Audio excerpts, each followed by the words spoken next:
Hey, yo, ladies and gentlemen, welcome yet another episode of the All Pro JAFFOs, bringing you the highly elevated sports talk for the highly elevated sports fan. I am once again your host, JP, Hey yo. and once again, taking forever for it to go through. Just you guys already know it's hey, yo. With me, as always, the greatest DJ in the entire fucking world, Mr. DJ Mad Tell Sticks. DJ request what to play. Of course, his plays and mine doesn't. Um, Joining us in a little bit, you guys already know the 6'10 beast from the southeast, Mr. Spencer K.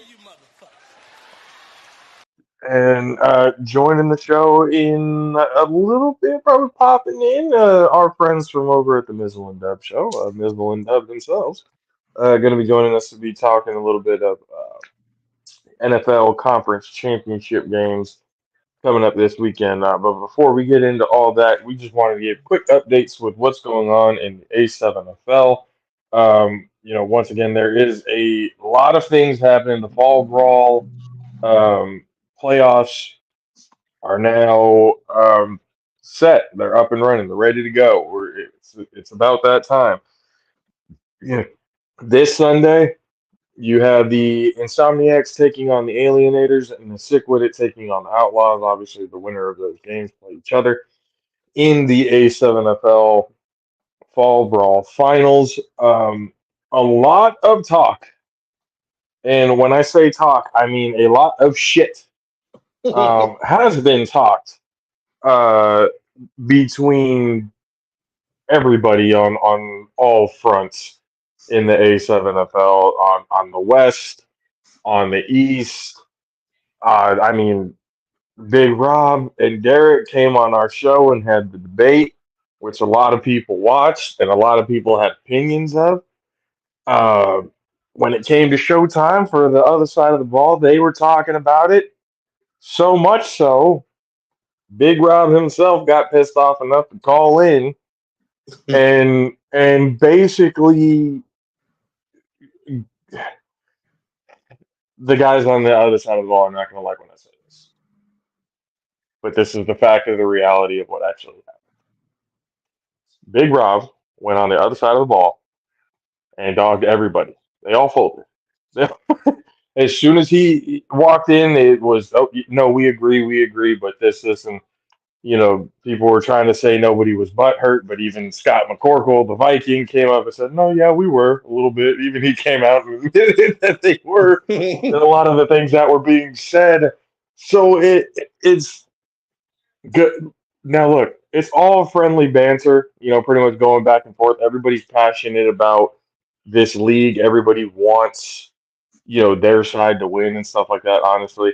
But again, it being in the middle of all of it and seeing everything go down is pretty entertaining all in itself. And then we get to be the show that houses both sides.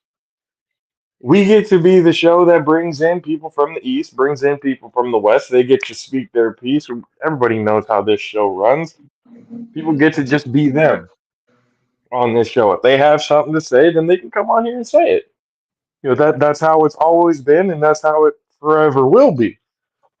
But this whole East versus West now has become. I mean, people were loving the Suge Light thing first of all with Derek Duncan, and a lot of people on the West were, again, disagreed with Rob. But when Rob went and addressed those disagreements, Rob came out on top. He had won the debate. It's crazy because everybody ganged up on Corey, and then Big Rob came in like the big brother that he is and kind of stepped in and humbled everybody real quick. There seems to be now a complete universal agreement on what a super team is in the ASML now. Now it's been clearly defined on what a super team is in the A7FL now, which is glorious because eh, the West, some people on the West want to admit it all they want. Everyone got defensive when they got called the super team. When the Insomniacs got called the super team, everybody got defensive. Well, it's not really a super. And then it comes down to the definition of a super team is basically having all the best players on one team. That's really what it is. Whether they were drafted there, whether it's homegrown, all the best players are on one team. And how it is in Vegas, we've seen the film. We know what it is out in Vegas. There's nobody really competing with the Insomniacs, I don't like know, at boy. all. They lose to the Alienators. Did they really get talked shit about? So if they lose to the Alienators, I definitely don't see that happening. If Any it given day. does, then you I'm know, just playing devil's advocate. I'm just saying any given day. I'm just stirring the pot. well, you're gonna get everybody on the Insomniacs laughing at shit. Shout out to the Insomniacs. Y'all played a good game. I got a chance to see y'all. Y'all played a good game. But like I said, it's any given day, any given Sunday, you can be beat. So you can have all the players in the world and still be beat. Look at the USA basketball when they lost the the Olympics. All the time. That was super team. Then they got that ass whipped and lost. So By Spain. Yep. Who was it by? Who was playing for Spain at the time? Pau Gasol. Was the little was it Manu at the time? I think it was Ginobili, wasn't it? Ginobili is Argentina. Okay, who was playing for Spain? One of those cats who I can't remember who it was, but he turned out to be a good player. Dude, it was Gasol. It was Gasol, and was it Ricky? No, not at that wasn't point. Rubio. Nah, it was Gasol and why can't I think of it? I just watched that whole thing not that long ago and can't think of his name. Yeah, I can't think of it either. I can only remember Pau Gasol on there.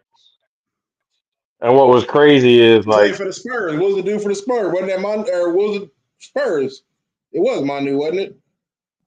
No, Manu's Argentinian, and Tony Parker is French. Damn, I'm gonna have to go watch it again. I cannot think of it. I'm about to look it up. But yeah, just like just like they lost, like any given time, like it could be, it can happen. I mean, I agree, yes, but I don't know if this game will be one of those types of games. But who knows? Who knows? We'll see. And then if that happens, I think the entire conversation, at least temporarily, on who the best is, kind of goes away. The West might quiet down just a little bit if that happens. To be honest, some of that humble pie. I mean, and it didn't come from anybody from the East.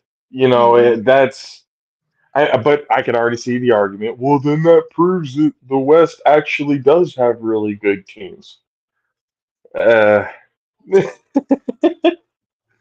don't think that's how that works. But nonetheless, the A7FL is always fun to watch. The conversations are always fun to participate in for sure.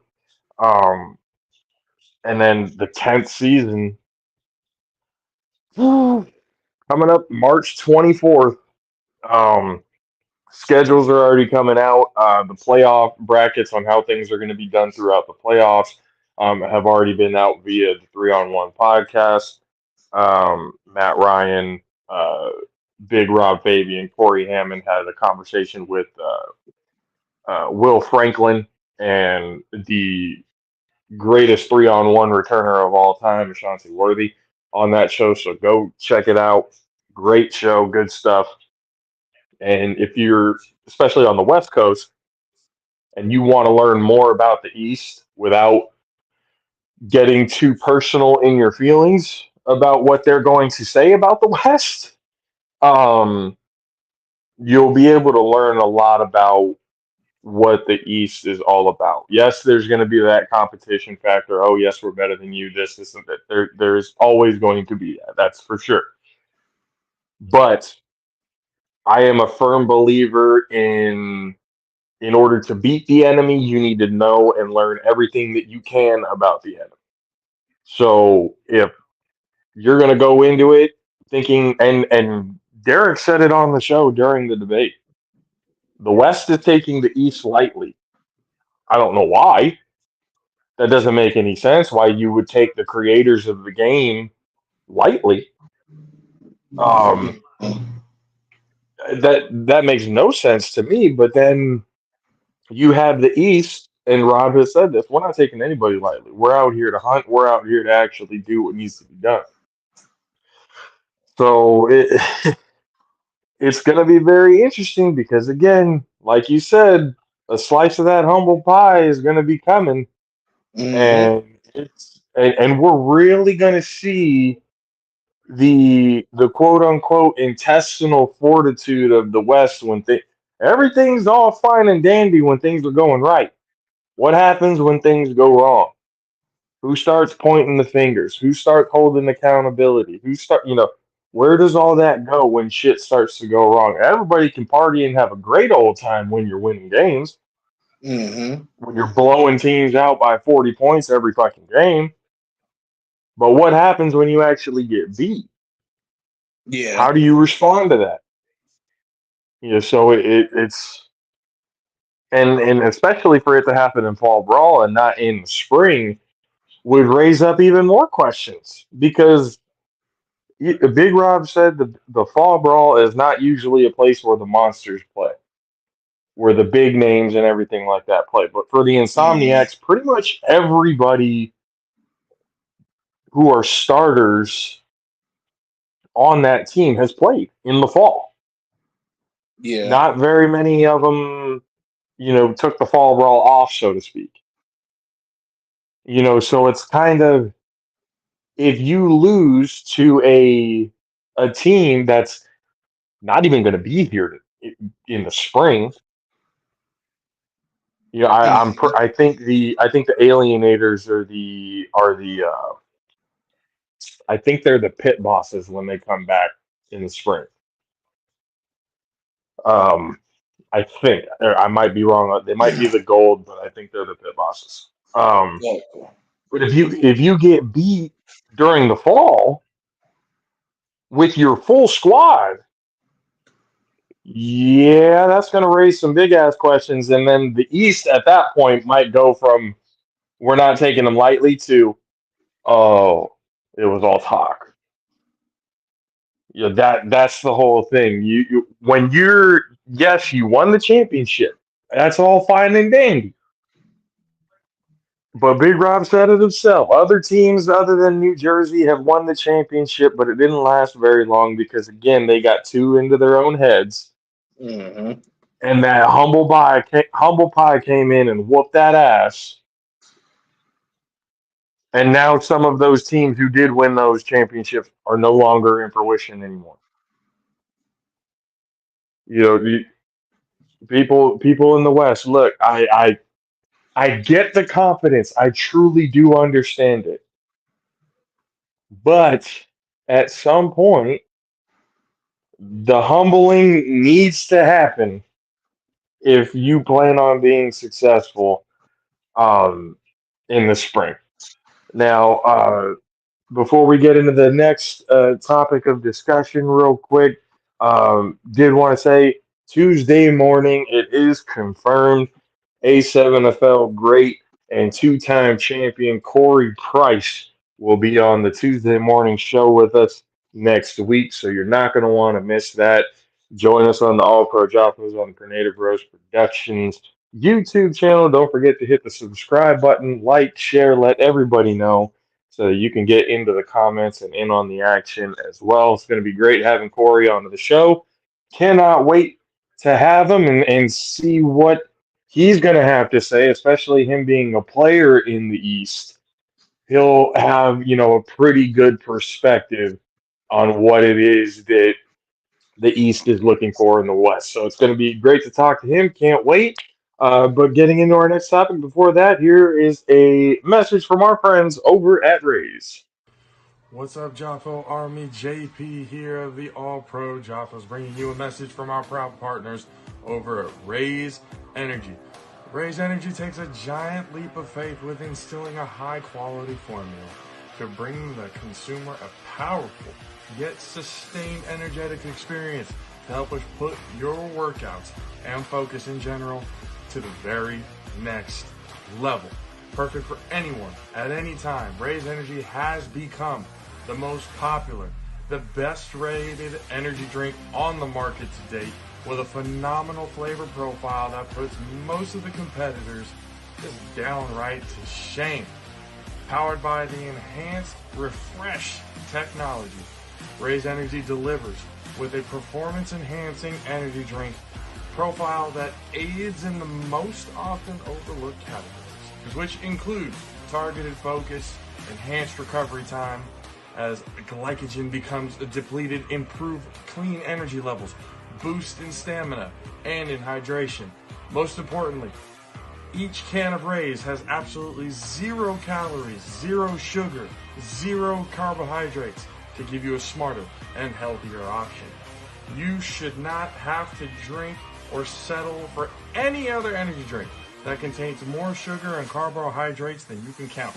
Instead, opt for the smart choice with the #1 fan voted energy drink on the planet with Raise Energy Drink.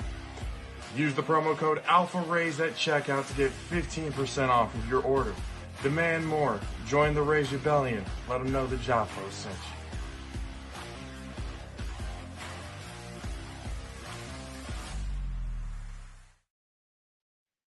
Yes, ladies and gentlemen, go to repsports.com. That's REPP sports.com and use the promo code Alpha Raise for 15% off of your order. Um, Before we really got into the NFL talk and everything else that is to come this weekend, I really did want to give a quick shout out to essentially the entire uh, former San Jose State Spartan coaching staff. Coach Brennan, our very own Jaffo family member for life, Coach Zoe, um, and pretty much everybody there, the offensive line, Coach Oglesby, um, they are all now at the University of Arizona. So from Mountain West at San Jose State, where they put in 7 really good, um, productive years into that school, developing a culture, developing a winning mentality, winning, a Mountain West Conference championship, getting the bowl games, having a lot of talent come out of that school that school had been starving for, really, for a long period of time. Um, so, I mean, obviously, it's a shame to see him go because we've been able to kind of develop a bit of a relationship with some of these coaches. So to see them go over there, yeah, it's a little shitty. We can't see him back here in San Jose anymore, but it is 100% deserved for each and every one of. They're all now in a Power Five school to be able to show what they really are coaching wise. And we've talked to Coach Zoe plenty of times on the show, um, and we all know him, we all love him. Um, we know how he is as a coach. We know how serious he takes not just coaching football, but helping develop young, productive men. Like he takes his job to another level. Coach Brennan took his job to another level. Coach Oglesby, like all of them. What they did in San Jose these last 7 years have been nothing short of incredible because I've talked about.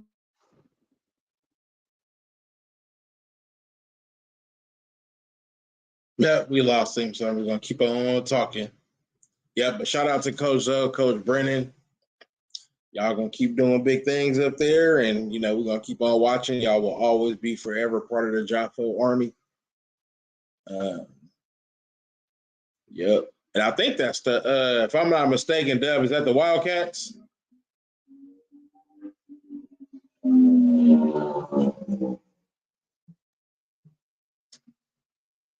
There you go. I Another was trying to get person some who is clarification. I was like, is that the Wildcats? yes, the Wildcats, Okay. and it is definitely another person that is now blocked for calling me during the goddamn show. Okay, how are you doing, sir? Cool. Uh, just giving a little shout out real quick to Coach Zoe and Coach Brennan and everybody over there who are now from San Jose State, now over there to the University of Arizona. Um, so again, Oh yeah, do you? yeah. I've Go been ahead. here since the commercial break. Oh, my bad. Didn't see it. Yeah. Apologize. Any words to the coaches on their new endeavors? Hey, thank y'all for everything y'all done. All the hospitality y'all showed, all the access y'all gave, really appreciate it. Thank y'all for the memories and the opportunities to interview you guys and the warmness you've shown. Well said. Well said for sure. Um, I don't personally know just yet. Um, how this is going to affect things, especially when it comes down to um having Coach Zoe on the show, because I mean, obviously it's a completely different schedule, different team, area, all that other kind of stuff. Well, I think So that we'll. I think a lot of it too, because you see Deion just got sanctioned for being on social media and all of that stuff. They just got Colorado just got hit with a Well, he bunch of got fines. hold on, he got sanctioned. Yeah, Colorado got a bunch of sanctions. They got a bunch of things that just happened. So I think 11 violations that they're looking at right now. Some for him being on social media and some different things that was going on.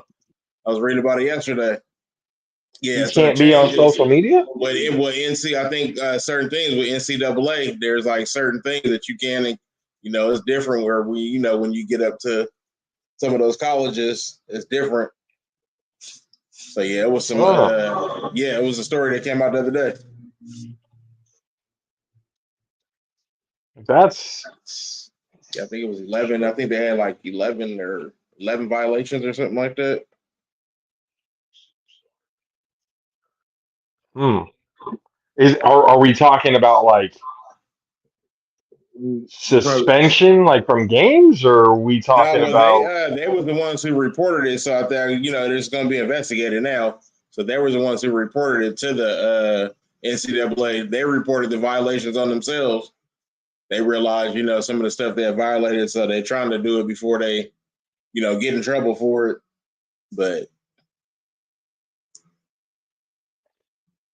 Trying to see like, oh, if we admit it now, the sanctions might be a little bit lighter.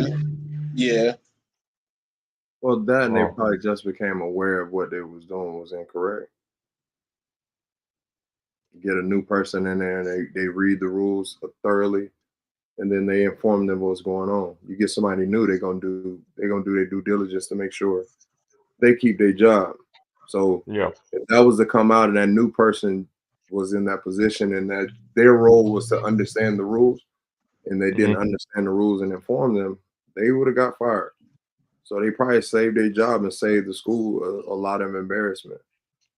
yeah, But we they gotta got read hit the with full story. 11 minor NCAA violations. Yeah, 11 minor. Minor. Okay.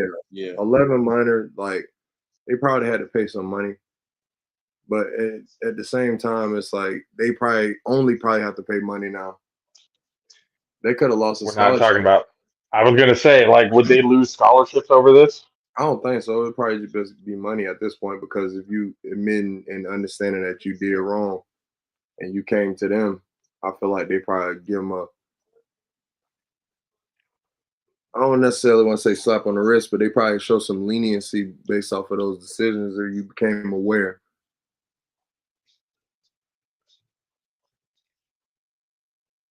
What's the worst they do?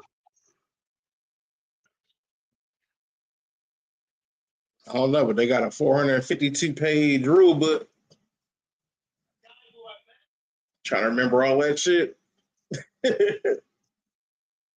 Bound to slip up somewhere. You hire somebody just to follow that rule book. That's what I'm saying. Yeah, it's one person in charge. Your of job that is to rule book. read that bitch Your job every is to read day. that shit. Yep. Every day. Everything you do must come through me. Especially with them trying to make this run. They feel like they can make a run now. Urban gone. I mean, Urban Bro, gone. Nick gone. They just lost John to the NFL. Jim, John, whatever. Fuck.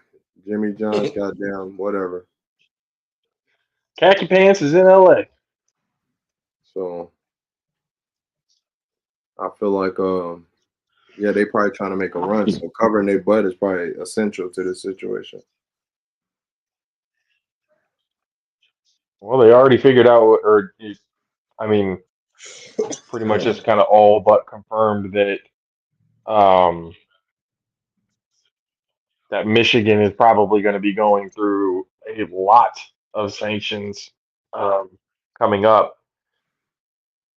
Because right now, Harbaugh's gone. Pretty much, a lot of their returning players that were going to be next year are hitting the transfer portal. And see, that's the part that be fucked up. He the one who got in trouble, but they, he the one who did the shit. But they got to, he did the crime. Now they got to pay for the time. He gone. That's how they stuck with that shit. Well, the university gets credit for that because it's the shit. Yeah, the university took part in what was going. Like, it's very hard to say, like, especially when with those kind of sanctions, it's very hard to say that the university had no idea what was going on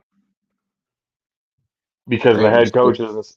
I mean, I would think that it's a little bit more difficult than that to go under the university, like completely under their nose to where they have no idea what's going on. You would be surprised. Like I said, a lot of people do a lot of shit that people don't know about. A lot of people. It goes under a lot of school noses, small and large. Shit happens all the time. You hear stories all the time of teachers having sex with kids.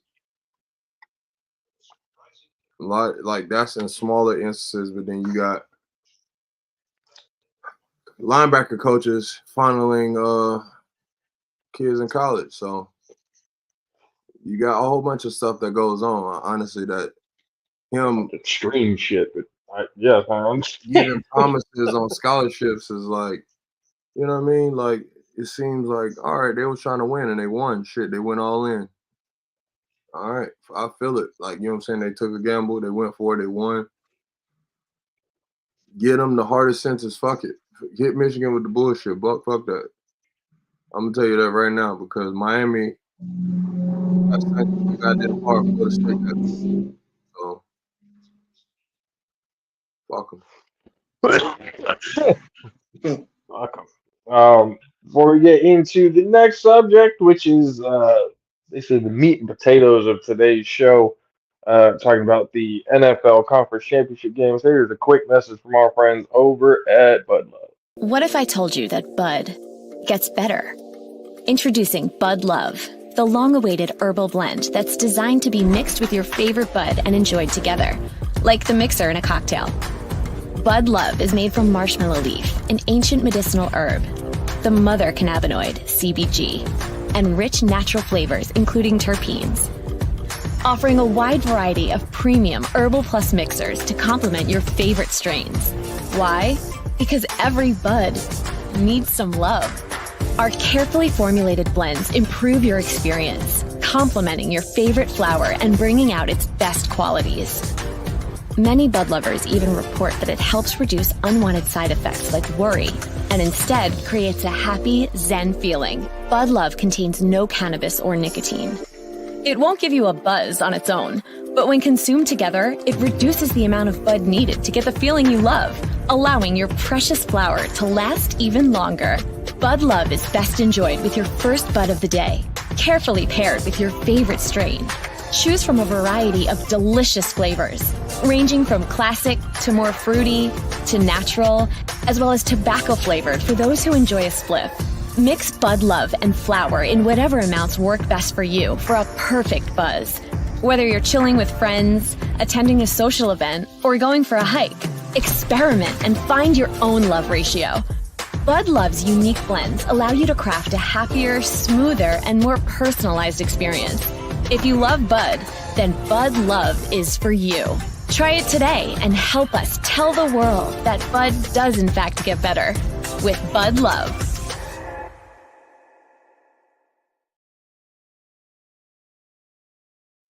Yes, yes, ladies and gentlemen, go to budlove.com, use the promo code Jaffo Army to get 15% off of your first order. Now, oh, it's time to have a discussion. It's about that time in the NFL now where the shit talking amongst everybody is at its highest uh, peak, and my team Fuck the Niners. and the fan base really Oh God, and all has his kids. has been ruthlessly attacked this last week. And to be quite honest with you, and I told this to Dub and Mizzle on their show, the fans need to get to a point where they just need to take a nice long sip out of the shut the fuck up. That's what they need to do. Because now it's embarrassing. And now I have both Mad Six and Country K on me like this is a lot of my fault. Like Hey. I'm the one who has to take all of the Hey, you happen to be the resident Niner fan, so you the- gotta take the- one for the team. guilty by association. God damn.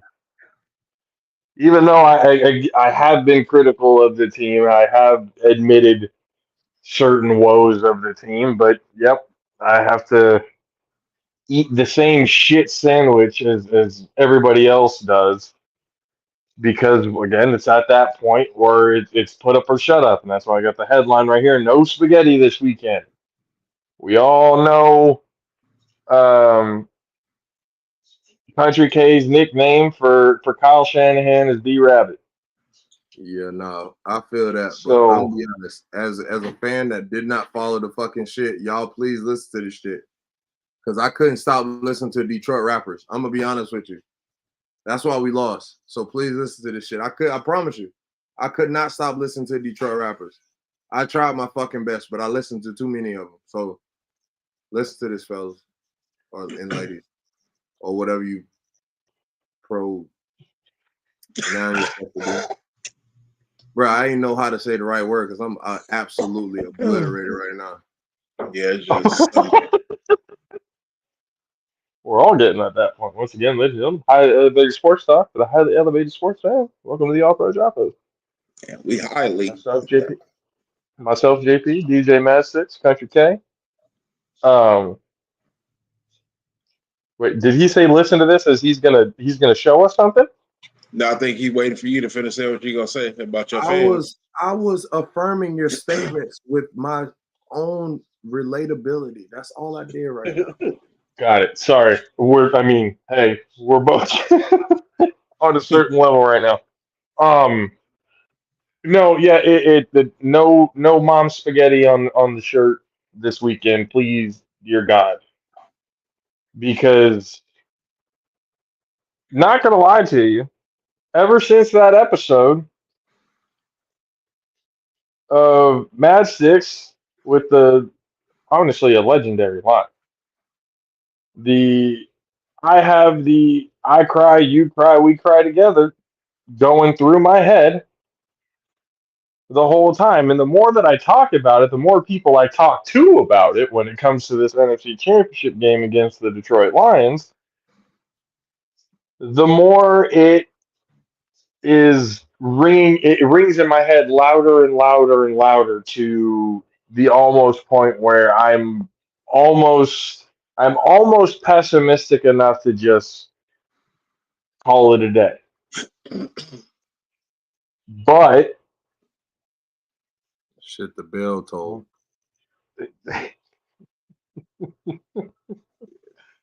Undertaker's coming. Yep. But I don't know, man. I've been saying it. We've been saying it. This Lions team has been a team that has been impressive to all of us. It's a team that I've said that has that feel of a team of destiny type of feel to them. And the only reason why, and I'm not comfortable as a 49ers fan, like I am not comfortable with this matchup whatsoever, regardless of games that have happened in the past or whatever. That team back then that we beat is not the same team now. Like that's a completely different team. So to go and sit and harp on past shit like that, any of that matters, which again is some of the fuel to what's pissing off my fellow Jaffos in Matchsticks and Country K, because again, the fan base, we're starting to get out of hand. We're starting to get out of hand, people. Starting it. Y'all had a song with Saweetie. Y'all have lost fucking control. Jesus have resigned from taking all wheels in the 49 bandwagon. Hey, get the fuck out of here, dude. He resigned. Hell, I'm here right now. Fuck, y'all had a song with Saweetie. Y'all brought her back to life because she had nothing going. I'm gonna be all the way honest with you. I still ain't even heard that shit yet. I don't even know if I want to hear it. You don't need to. You don't need to. You don't need to. And I'm a big E40 fan, but he could have left that one out. Look, he did another one too that I was just like, no. I heard 2 seconds of that shit and turned it off immediately. I literally logged out of Instagram. I swiped up. I closed the whole fucking app. I had to get up out of here. That shit had to go. I'm telling you, that's how bad that song was. I'm like, Pilo's the right person to pick for the song if y'all gonna do it. That's the right person to pick. So Weedy and Pilo was the absolute worst combination. This shit was like oil and water in your fucking engine block.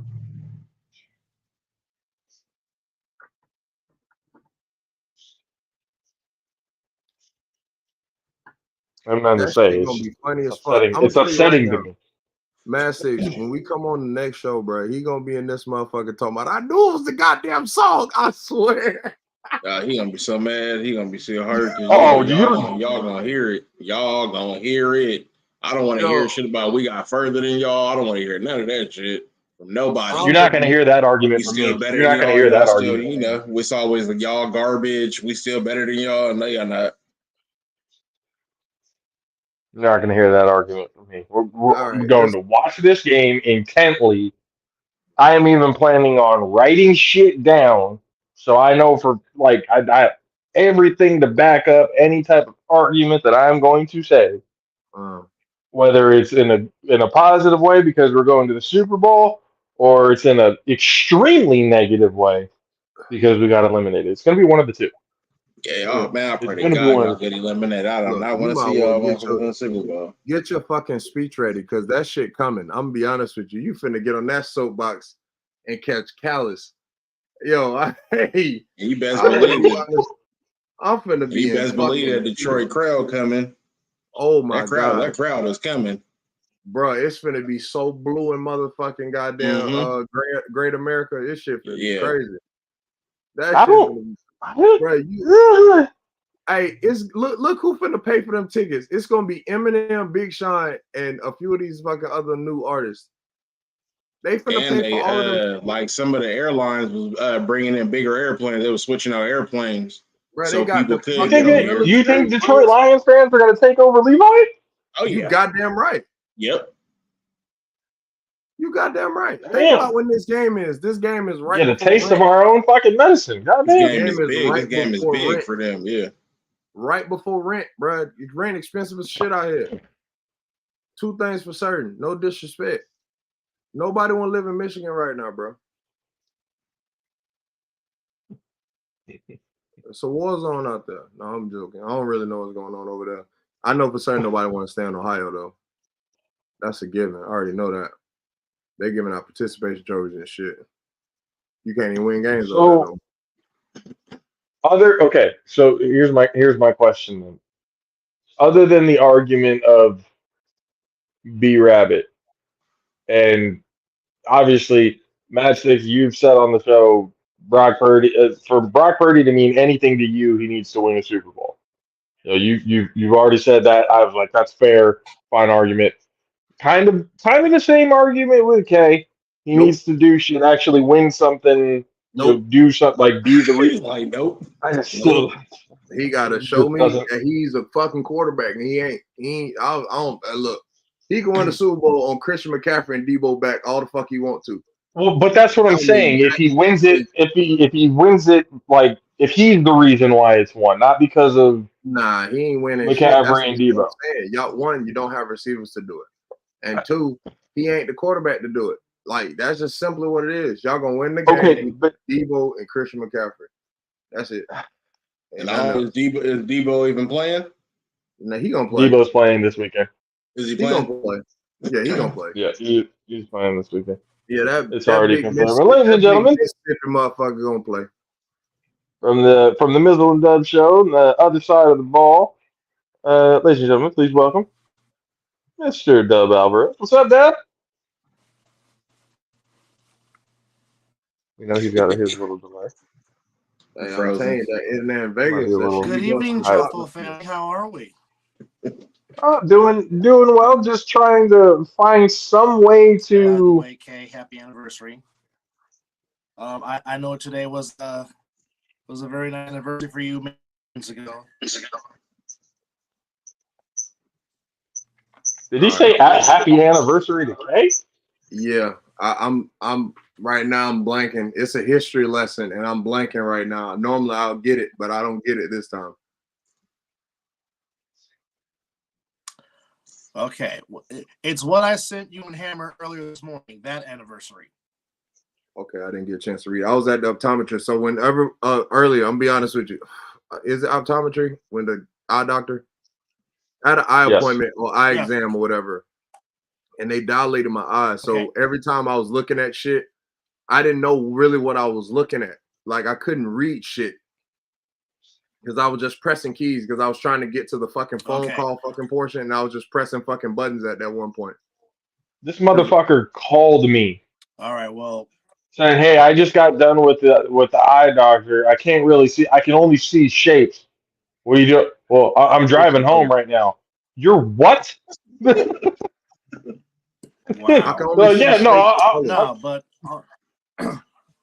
But on this date, 21 years ago today, in San Diego, California, at Old Qualcomm Stadium, you hoisted Lombardi #1.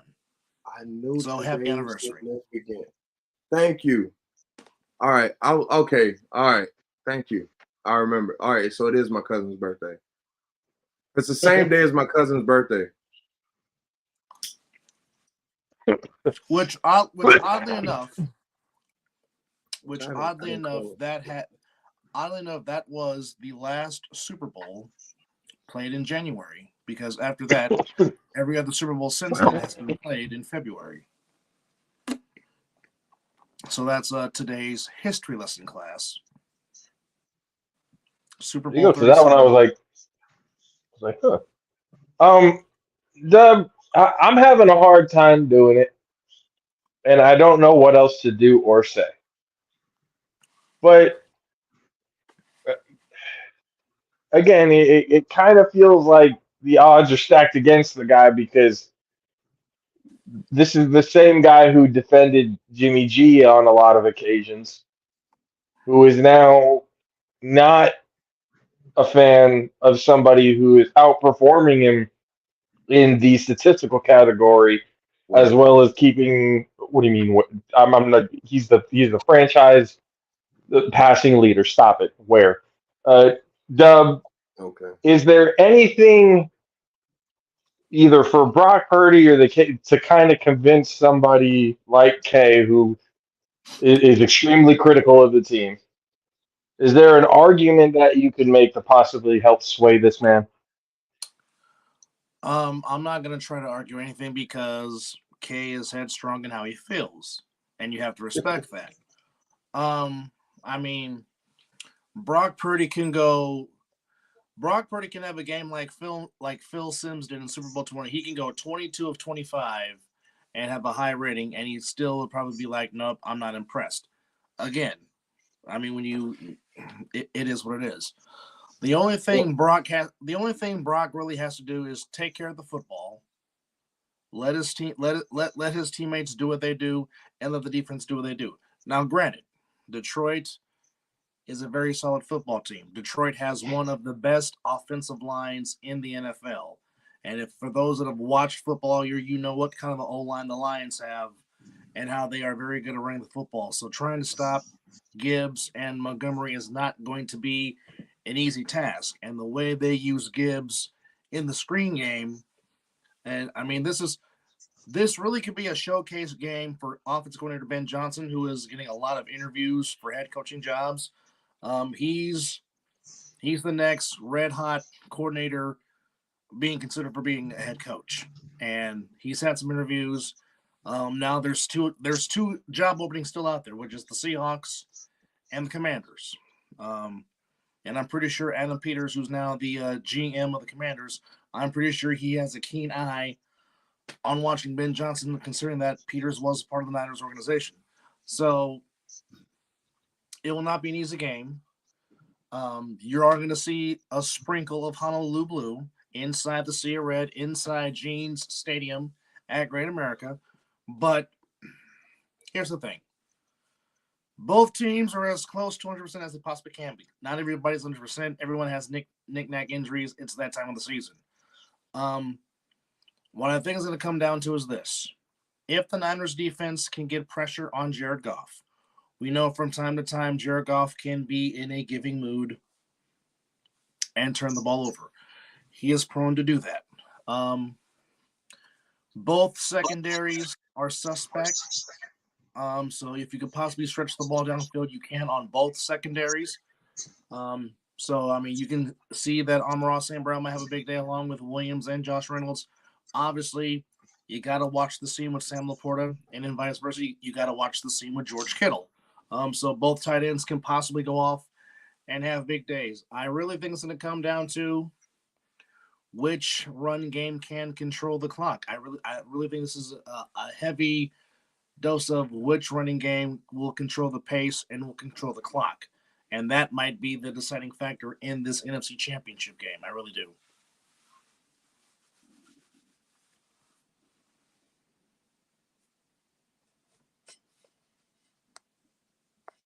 Okay. You look like you were going to say something real quick.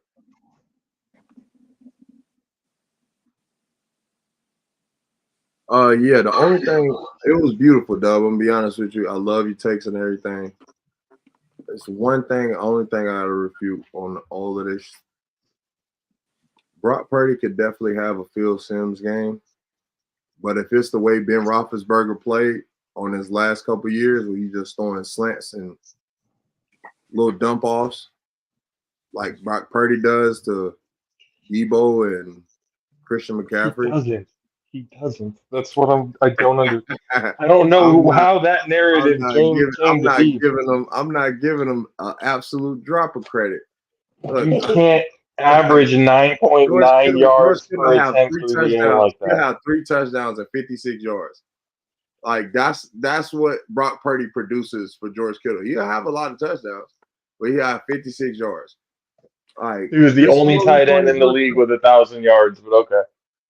Okay, I feel you, but again, he also it was the only team. It was the only team in history to have the running back, 2 wide receivers, and the tight end over 1,000 game yards. I'm talking about. He ain't had his game I'm talking about. The which one? The one I'm speaking on, referring to right now. The 3 touchdowns were 56 yards. He didn't have that game with Brock Purdy at quarterback. Whether he did or didn't, what does it matter? Okay. That's 3 tutties in my book. That's 21 points on the board. That I mean, I don't really mind I feel yards you. or not. I don't really mind it. I don't care. You. My point of saying that is, if he go win that Super Bowl, like I'm saying, where it is basically, Christian McCaffrey and Debo getting a lot of yak, a lot of rack, and I ain't, which, like I said, I don't foresee you guys beating Detroit because they're a complete team. They're like a complete team that plays fundamental football. I mean, I don't disagree with, and that's one of the reasons why Detroit. And I've said it before. Like, if we were going to get to the Super Bowl, or if Detroit was going to get to the Super Bowl, I would hope it's not against the 49ers. Now it's kind of turning out that way. I kind of shot myself in the foot even putting that into the fucking universe. So now it's in a situation where I'm going to be shitting bricks Sunday going, this is. I'm hoping, obviously, that all the doubters are wrong and we make it to the Super Bowl. But even that's not going to be enough because there's still going to be conversations, especially however the NFC Championship game goes. I mean, Brock Purdy can have another game-winning drive, and still they're not going to say he can't, have another game-winning drive. But with what I think for him, when does this happen for you to even reference that? When does that ever happen for you to reference that? So that tells me you didn't watch the divisional round game. That last drive to get him down all the way down there to take the lead, that wasn't no. So how did y'all win the game? So how did y'all win the game? Correct me if I'm wrong. Didn't Greenlaw intercept the ball to win the game? Yeah, off a Cardinal sin throw from Jordan. Okay, you're not going to win that argument. Come on. He was a rookie. He had a rookie. He's not. Jordan Love is not a rookie. First of all, he's been in the league for 5 years. 5+ years. Yeah, it doesn't matter. Doesn't matter. Even he said himself he shouldn't have made that throw because he understands again that's the Cardinal sin. You don't throw across your body. Learning and stuff like that, but he hasn't had the opportunity to fucking lead a team through a whole season. So I don't mean rookie as in rookie, but I'm saying this is his first year. Yeah, but if Brock Purdy would have made that throw, you would have been saying, "See, that's what he sucks. He's making stupid throws like that. He sucks." If this is his, that's what I don't understand. That's how if this is his first year starting, and he made that Brock Purdy was doing. Brock Purdy was outperforming and doing that shit the first year, the first half of the first year. Was literally throwing the shit out of the ball. That's the difference. This was Brock Purdy's first full year as a starter. First full year as a starter. Again. Coming back from elbow surgery. Okay, and he had to break the franchise record and lead the league in multiple categories. Okay, like how does good stats? That's a lot of good stats. Okay, so then again, that doesn't matter. But then you put on the tape, and he is doing exactly the opposite of what everyone else. The dink and dunk shit doesn't make any sense. You cannot average 9.9 yards per attempt through the air on dink and dunk, K. That's not possible. It doesn't work that way. He led the league in deep ball accuracy. He led the league in deep ball touchdowns. What are you really trying to argue? I'm not arguing shit. Like that's not dink and dunk, K. That's not dink and dunk. I'm not calling him a dink artist. I'm saying he's just giving the ball to Christian McCaffrey and doggone Debo Samuel, and they're doing all of the other work. That's what I've been saying. He's giving it to 3 different receivers. He's giving it to Kittle, IU, and Debo because all 3 of them had over 1,000 yards this year. All 3 of them. Yep. So he's giving the ball out a whole lot more than that. In that final drive, it's not like he force-fed Christian McCaffrey or Brandon Ayuk. He threw to Conley. He threw to Juwan Jennings. That fucking that dime over the defender. Your coaches did a great Like, job. Okay, you can call a play, okay? You still have to execute. That's on the players. For him The to coaches did a execute the great, way that he did a did, great what job see again, you're just finding excuses putting now. on the You're doggone falling back on a worse abilities of excuse the every DBs. time. It's not. The coaches did a great Oh, job you're putting on the DBs inabilities. Great job. They outcoached Green Bay in that situation. okay, so we're gonna penalize Brock Purdy for them being Penalize him for what? outcoached now. Again, What do you mean penalize him? You're what are making what are another you trying to excuse make? on What why are you to trying not to give make me Brock say? Purdy his credit. What are you trying to make me say? Because again, I'm I'm not trying to have you say that you're going to at least give Brock Purdy some sort of credit for the performance that he's made this I year. don't know what dust you started smoking before the episode, but there's no way in hell I'm gonna say that shit. Exactly. I understand that, Kay. Like It's certified hater mode. I understand that. We're watching you, so we know you're not smoking dust during the episode, so it had to be before. So I'm like, well, what are you expecting? This is what I'm saying. Like, I'm telling you what's going on. I don't see that shit y'all talking about. You're not telling me what's going on. That's the problem. You're telling me a narrative that doesn't exist. You made it up in your head, dude. It's not what's really happening. I'm saying my piece, and then you're saying I'm not saying something to you. So you're just choosing not to listen because of your fandom. But it's okay though. No, it's not about not listening. I'm giving you the facts to dispute these statements that you are saying. I am literally giving you a rebuttal to your statement. I want to hear the excuse. And see, this is where it goes. Because I gave you a fact on why you're wrong, that means I'm not listening. You didn't give me a fact on shit. All you did was that's your own perception.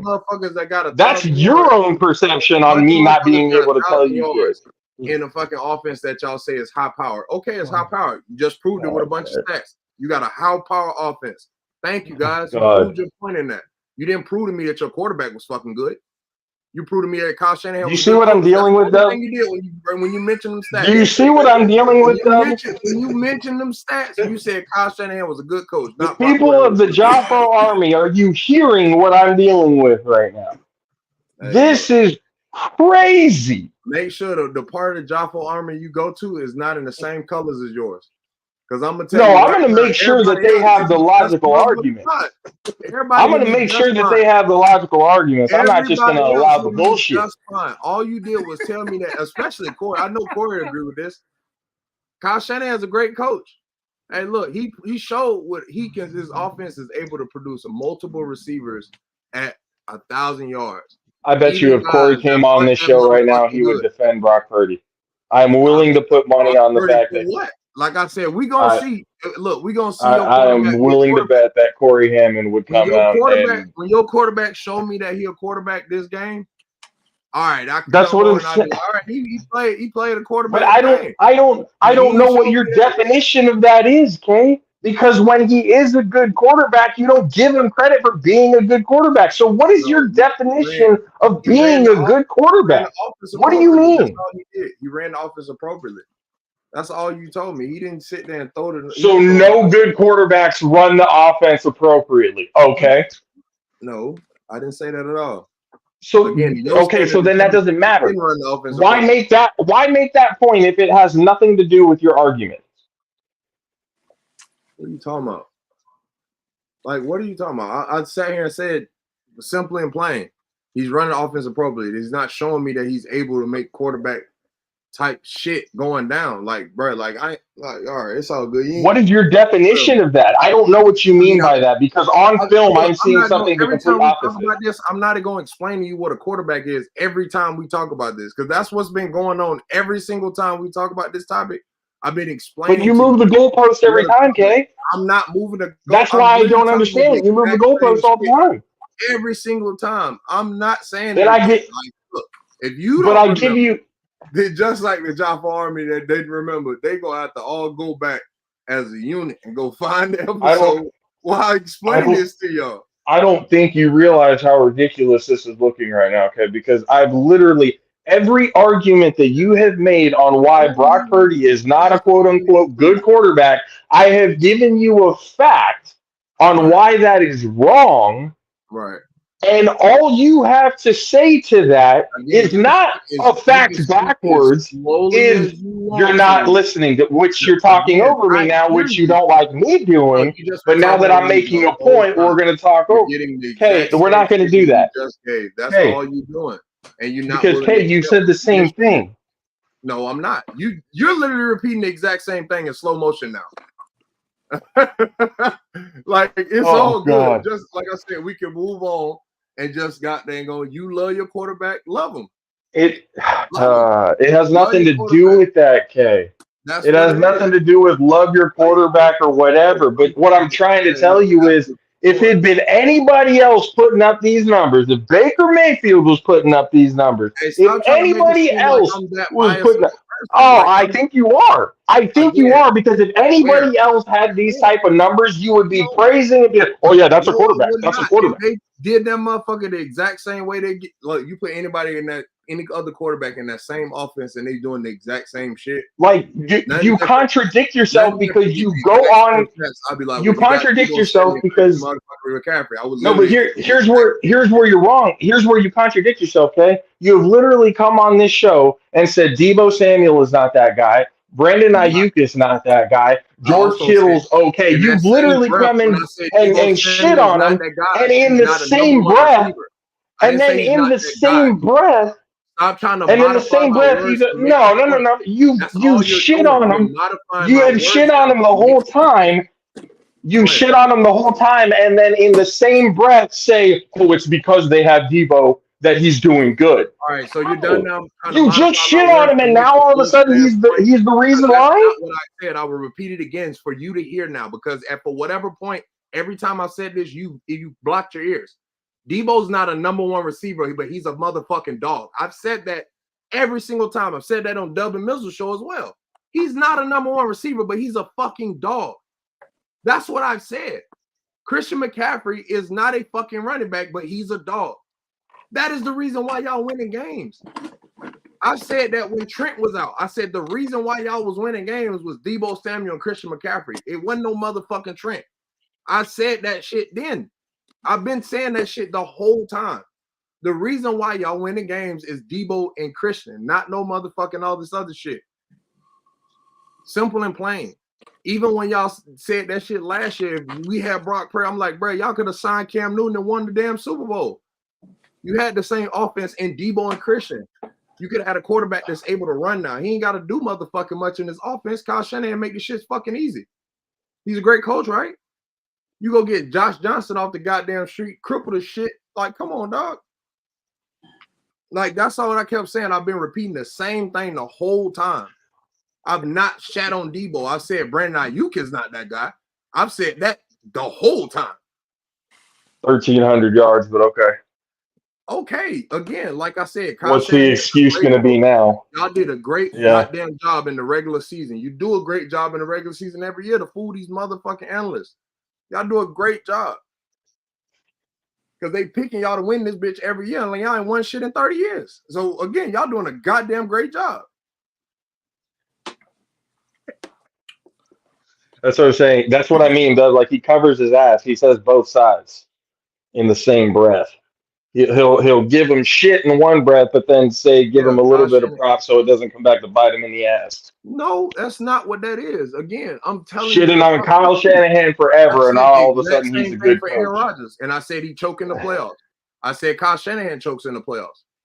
I have not covered my ass. I've been sticking to my same guns. You just trying to modify this shit to try to make your point, to make it seem like I'm trying to switch sides and shit, to make it seem like I'm wrong. That's not what's happening. I'm trying to make you understand. It doesn't make any sense what you're saying when I'm giving you the facts. Done shit for me and a lot of other fucking eyes and views that ain't hating the Niners.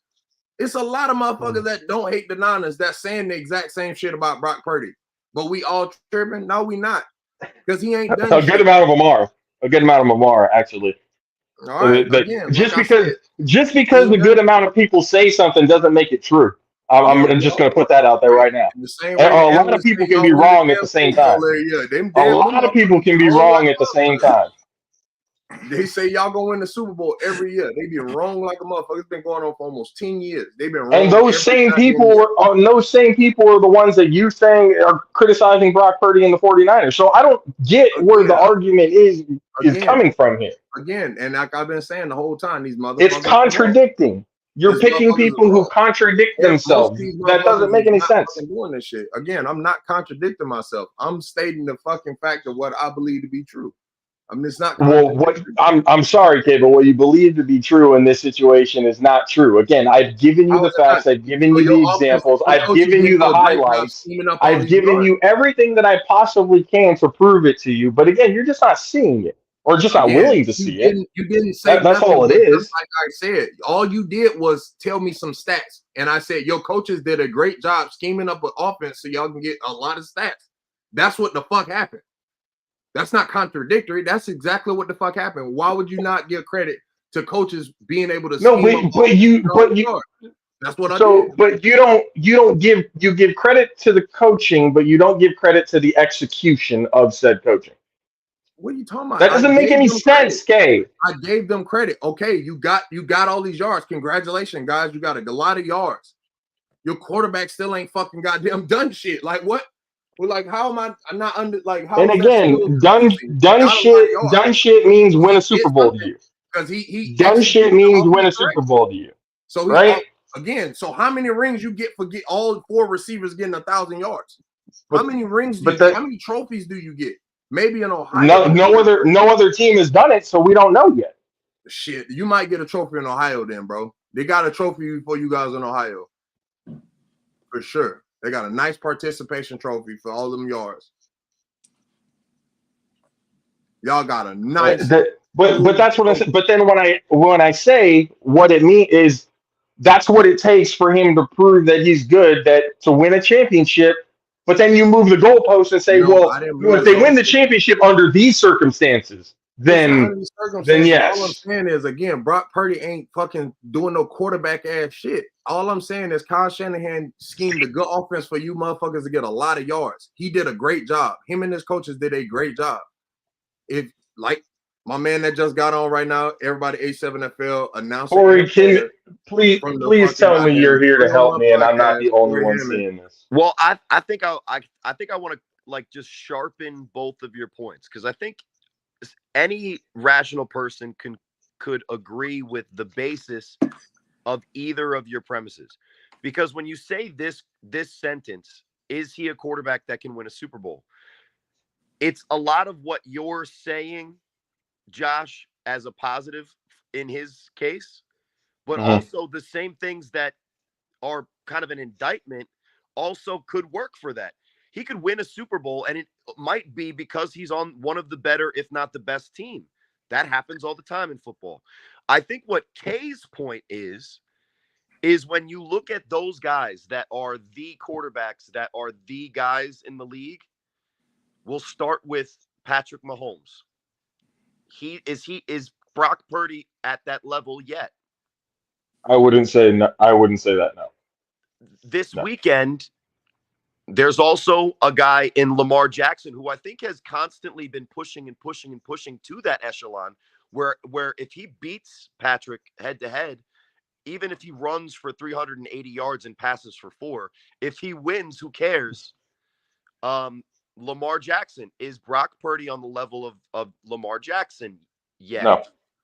Okay, so you can, I think, Josh, you would agree with the, kind of more moderate way of Kay saying his point.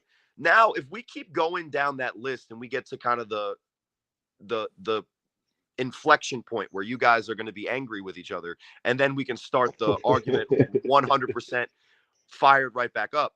Let's just do it your guys and keep it so that there's obvious bias, but then it makes a lot of sense.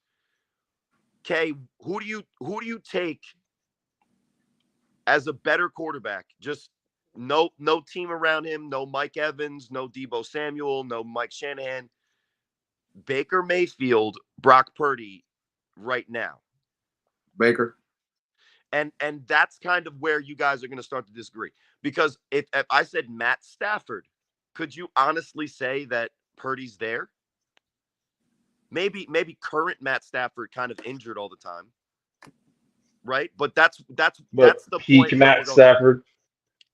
How about this, Kay? And he's probably going to blaspheme here, but what Dak or Purdy right now? I'm definitely gonna blaspheme. I'm gonna tell you right now, I have zero faith in Lil Bachata. Is he Zero faith Bachata in because Lil of Bachata. that hip?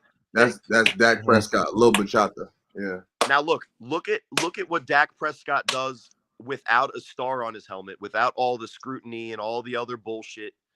He throws so many picks. How many picks? Somebody look it up. How many picks did he have on the regular season this year? He had a very low number. He had was 8. a good to great quarterback this year. And what the quarterback position as a referendum has come down to, and I think Dub probably knows this better than anybody because he watches probably more games than possible. How the hell do you watch every NFL game when you're calling A7FL games all Sunday? There's a doppelganger somewhere, and his name is Charlie Batch.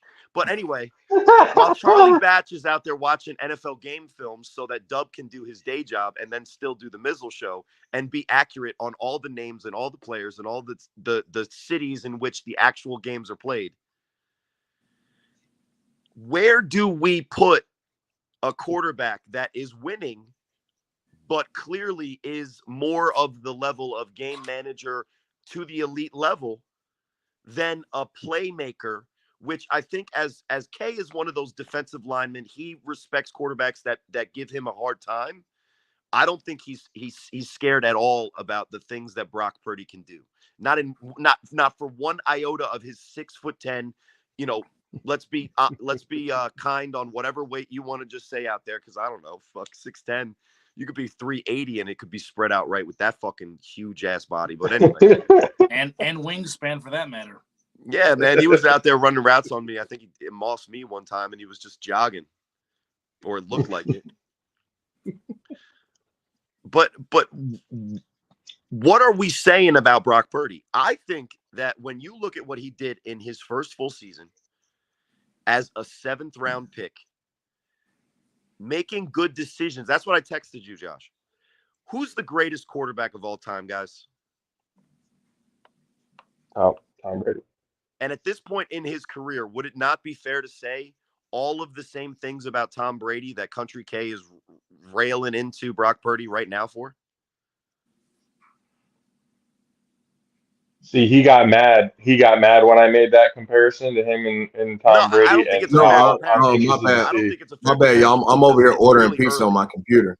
I'm ordering pizza on Oh, my no computer. worries. So before he asked me the first question, was I scared of Brock Purdy? Absolutely fucking not. Yeah, no, and that's why you don't have respect for him as a player looking at another player. And you could walk onto an NFL field, look at that, Chip Haskell from fucking, Leave It to Beaver, and be like, man, this guy is not torching me right now. He's not. And you know what? The sad thing is that with his accuracy in the medium and crossing route type throws that Shanahan's offense features a lot with receivers and the running back that can get that yak and a tight end. Obviously, it's a good offense. Ayuk isn't hitting him, but when he catches a ball in full running stride and there's guys willing to block, he's going to get yards. I mean, that's kind of the way that Shanahan offenses, whoever the first name, has been work. And it's whether it's, the zone run game is the way that you kind of attack the defense at full speed, or pinpoint accurate passes, which is what Matt Ryan did for the Atlanta Falcons, what Jimmy G was asked to do and didn't in the Super Bowl, and that's why they lost.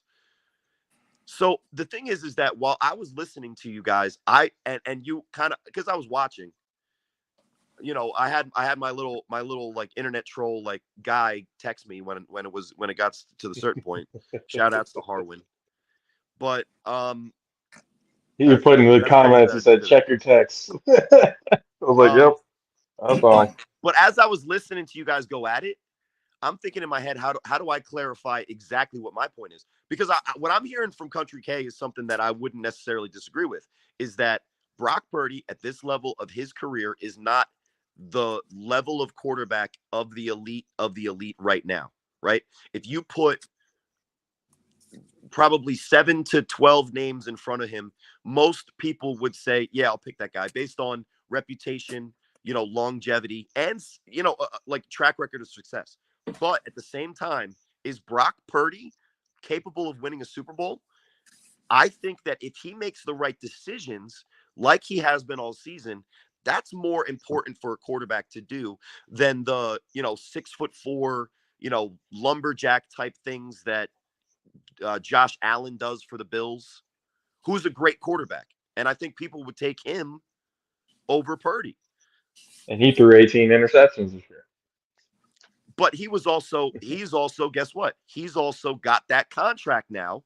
And the level of talent around him has suffered to the tune of about $27 extra million that could have been invested in the players around him. That's what's happened. That's what happened to Lamar Jackson too.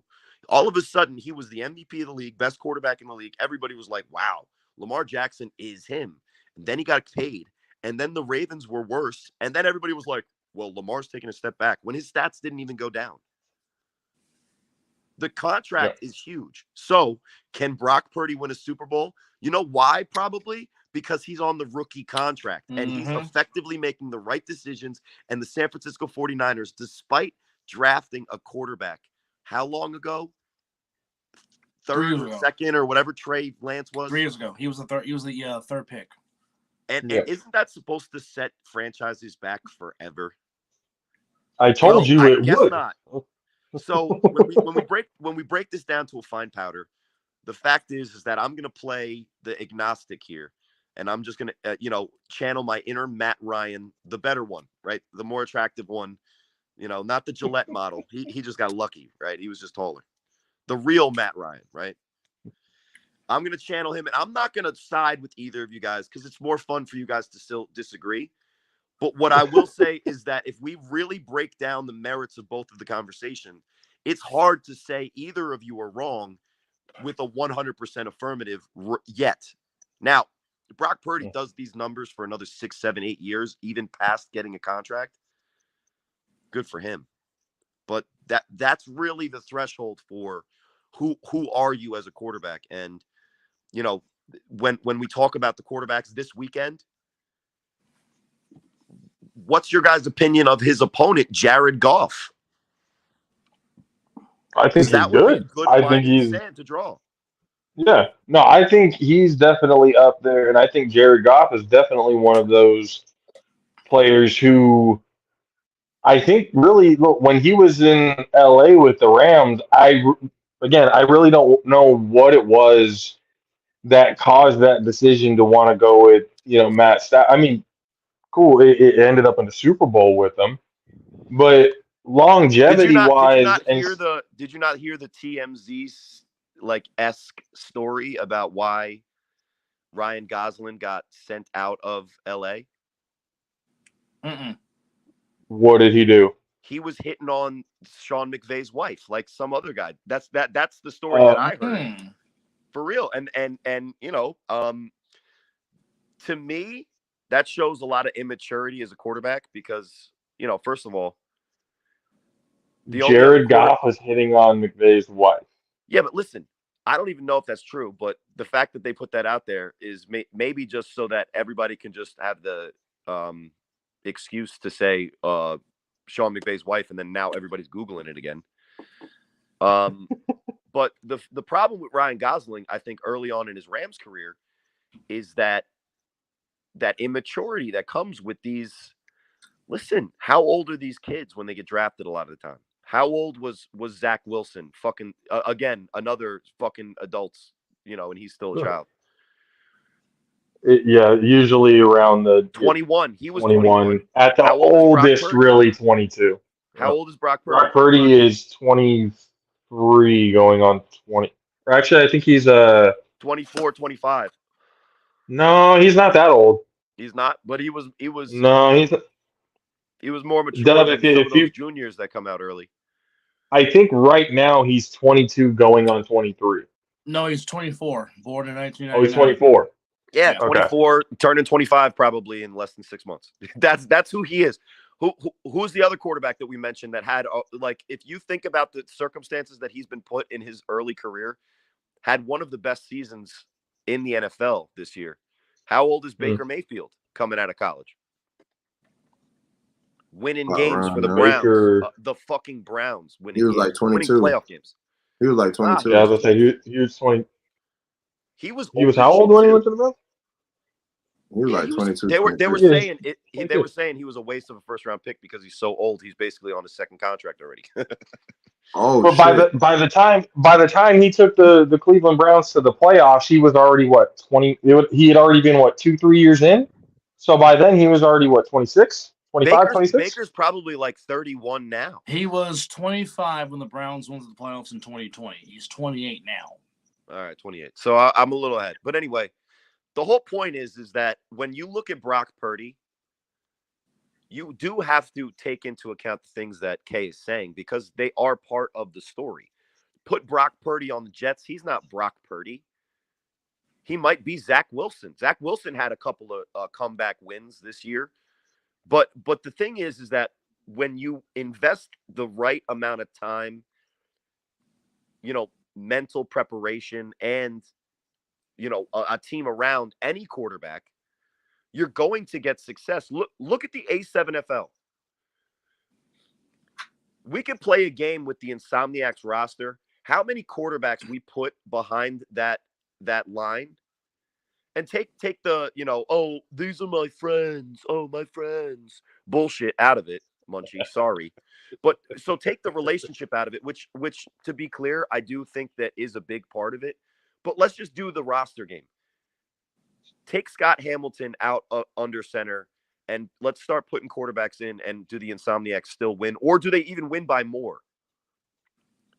Dub, you're the Vegas guy. Mark Bagway. Go.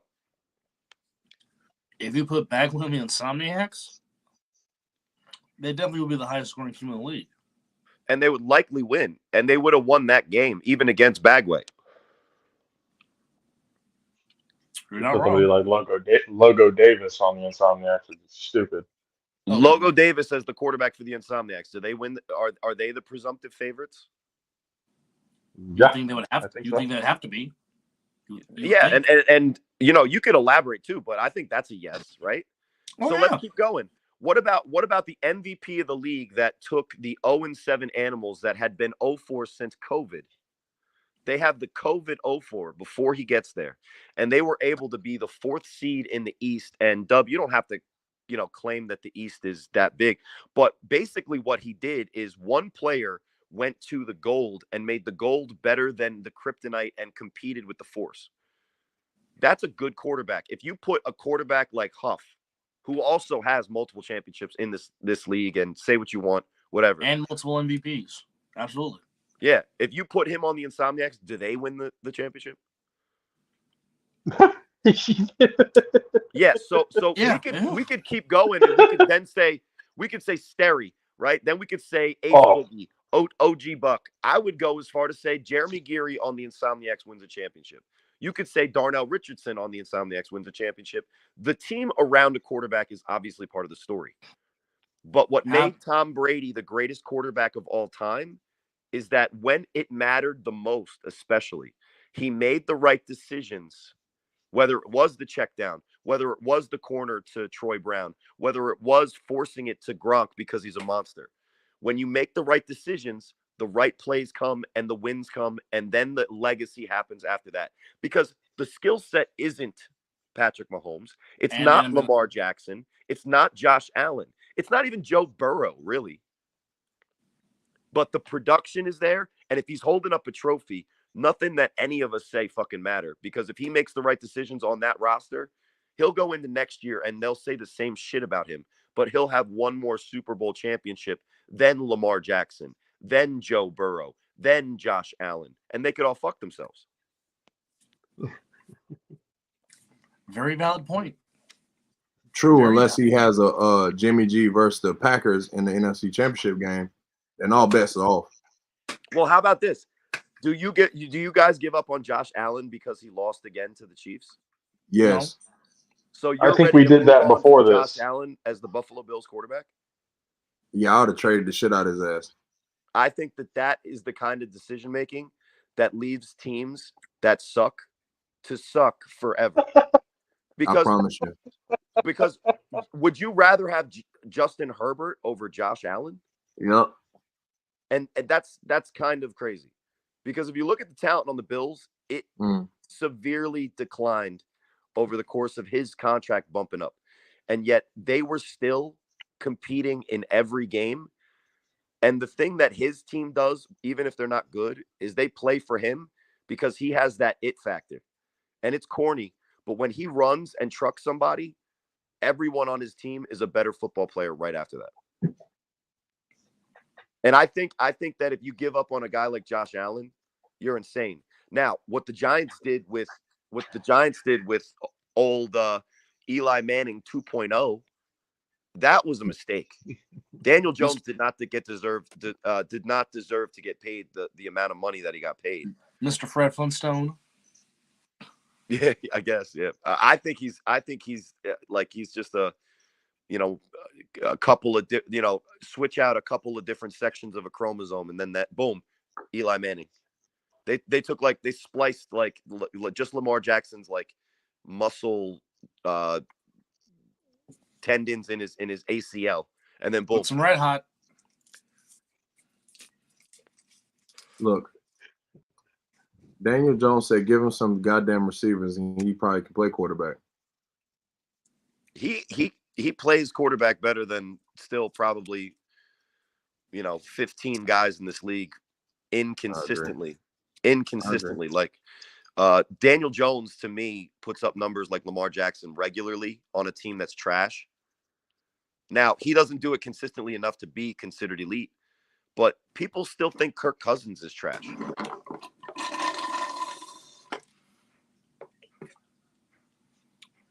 Some people still do, you're right. And he's one of the more consistent quarterbacks in the league. You like that? You like that? All right. He was still kind of trash back then. But I don't when we're talking about trash, we're just meaning, like you said, big moments, can't get it done. Is that the gist of it, or is there more to it than just that? I'm legit trying to understand where you're coming from. What? When it comes to what you believe a legitimate, I mean, obviously, winning championships and winning in big moments, but other than that, what's your criteria? Dude, let's move on, because again, I've said this multiple times. We've had this same conversation multiple times. I've said this I'm not understanding so many times about my criteria about a quarterback. I've said it to you, bro. Let's just move on. Well, I mean, I guess I may not agree with the criteria, but it is the criteria. Clearly. Absolutely. But I mean, for San Francisco and Detroit, I know the Lions fans travel well, but I don't know if they travel that well.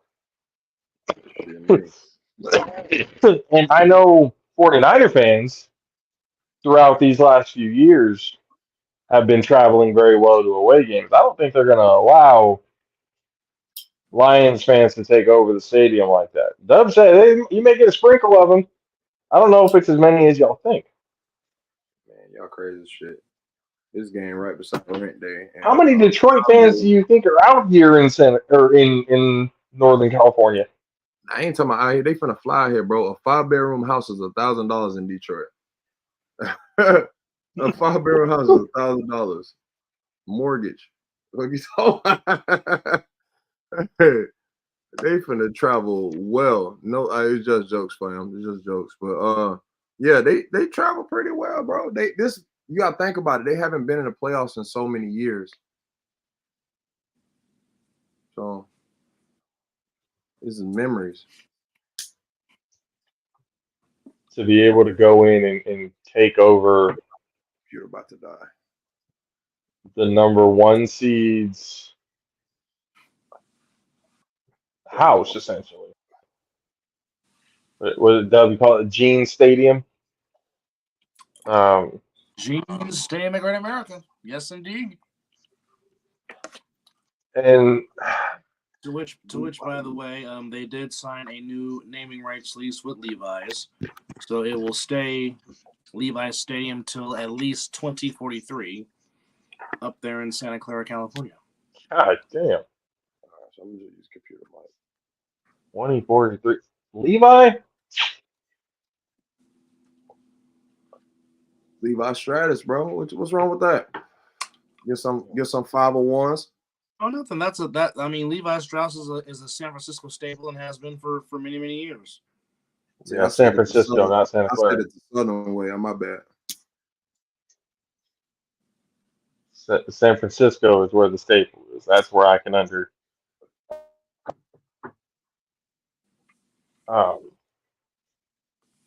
still don't think they should have left San Francisco, but they're debt. Now they're in debt, and Yeah. we don't Yes. fucking know what the hell's about to happen with this stadium, to be completely honest.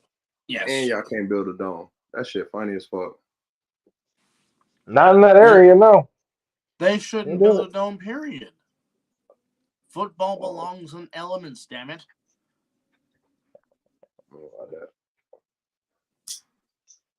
I mean, it's not like California weather is that bad, Shit. you know, to begin with.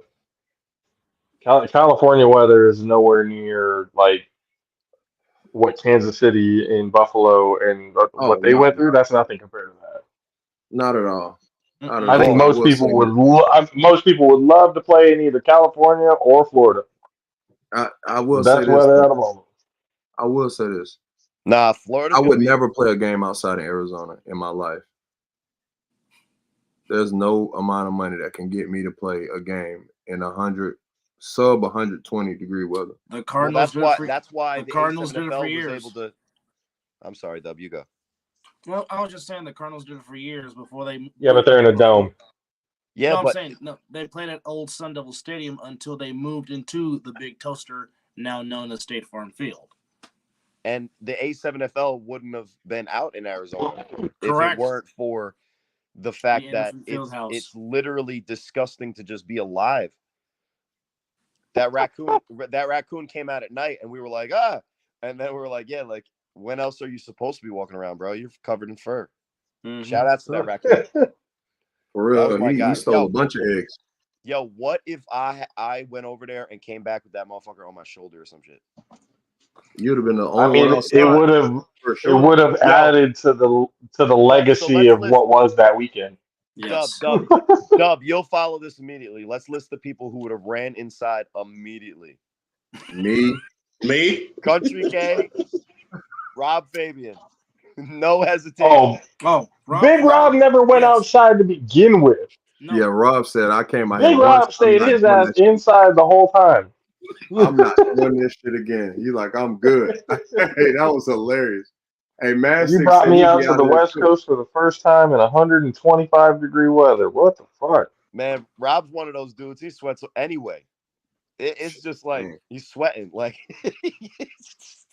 bro, when I saw the thermometer on the car and I was like, holy shit! I saw on the Nevada players like A7FL Facebook page somebody posting like temperatures outside, like, and I thought it was like, you know, most of what you see on social media is what the kids would call cap.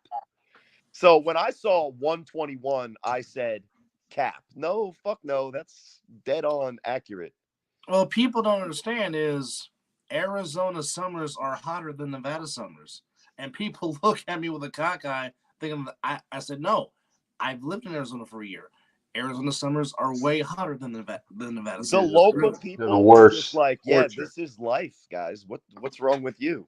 Yeah, right. But anyway, what did I miss? Because my wife is at the Philadelphia Tattoo Convention. Shout outs to at Jess Ham Tattoos, who says, hello, guys. Thanks for always liking Brady's highlights. Oh, absolutely. He's still one of the highest views we got on our TikTok. That's dope. Putting out the blocks, man. Putting in the work. Doing more than just he pulled the sunshine from the Remember the Titans, hand the ball off, and just cleared the fucking way. He ran downfield in front of the guy. he hawked the guy that was running with the ball.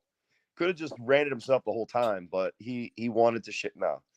But yeah, so what did I miss? Because she called, and then I didn't mute myself, and then she's asking me, "Hey, I know the pod dropped. Was anybody talking shit out there?" And I was Oh, like, what? Yes. "No, of course there was." But I'm on the like show with you guys and Dub, and I'm like, and I know you guys know that I talk shit and eat up all the airtime, but I also think that you guys have a healthy respect for, what's going on, and just as a promo for those watching, exclusive next pod. So for us, it's Tuesday, so we're excited. It's like coming up, but for everybody else, it'll drop Friday at midnight and Thursday and in prime time for the guys out in West in the Vegas. We're having a certain Bravado Wilkerson RTC joins the 3-on-1 podcast, Ooh. and we're gonna talk. We're gonna talk and get some perspective from a guy that Dub and you've heard me on this show. Josh, you've heard me. Mm-hmm. Dub, you've heard me on your show.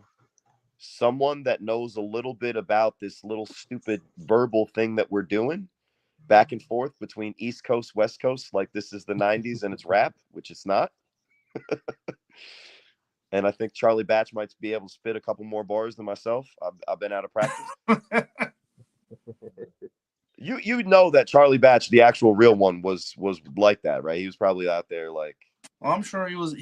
I'm sure he was at the shelter. I'm sure. Shout outs to Charlie Batch. That's one of those guys that I like. My career is like tough as hell.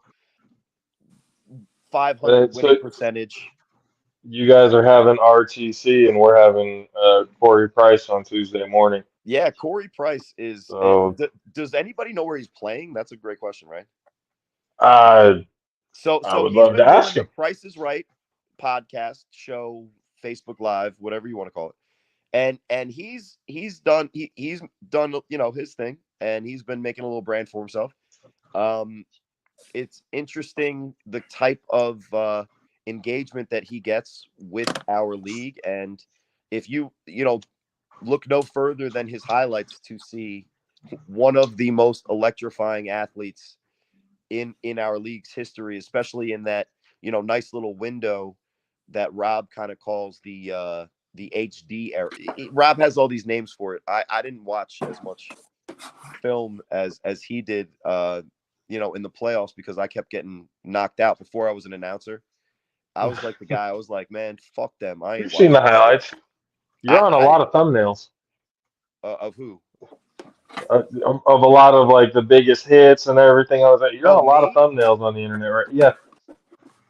Yeah. You look at YouTube and you go like put A7FL biggest hits or something like that. Yeah, that's the my thing. face You're right on a there. lot of thumbnails. Yeah. Well, I've spent my entire career being that type of quarterback. So we talk about it all the time. Say what you want. I'm the guy that the defensive linemen know that they're going to get a shot at a quarterback hit that week.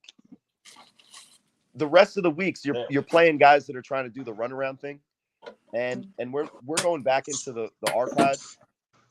Like even if the team wasn't good, their quarterback was a runaround guy. There's not a lot of guys that did it like this, like the way that I do it. As Drew Bledsoe stuck in there as I do it. So honestly, I've made some of my best relationships.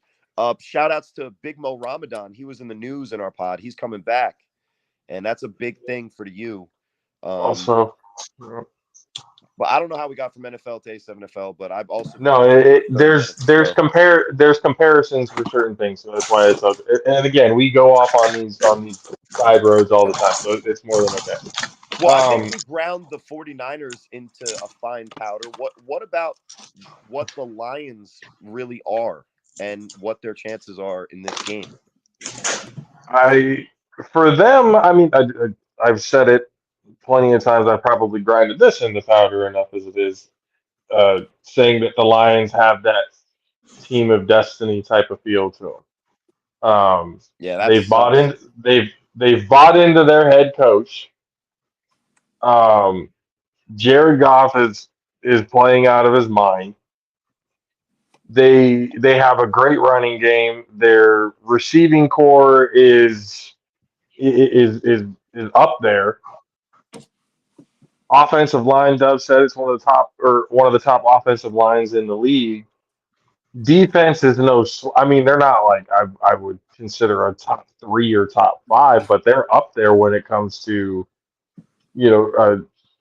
upper echelon, I would say. Not elite, but they're above average for sure. So And when you have at least a top 10 defense with that kind of an offense, you usually do pretty well. Usually do pretty well. But So here's what that, Detroit wants to do. Detroit wants to make this an ugly game. They want to grit. oh yeah, They want to play gritty football.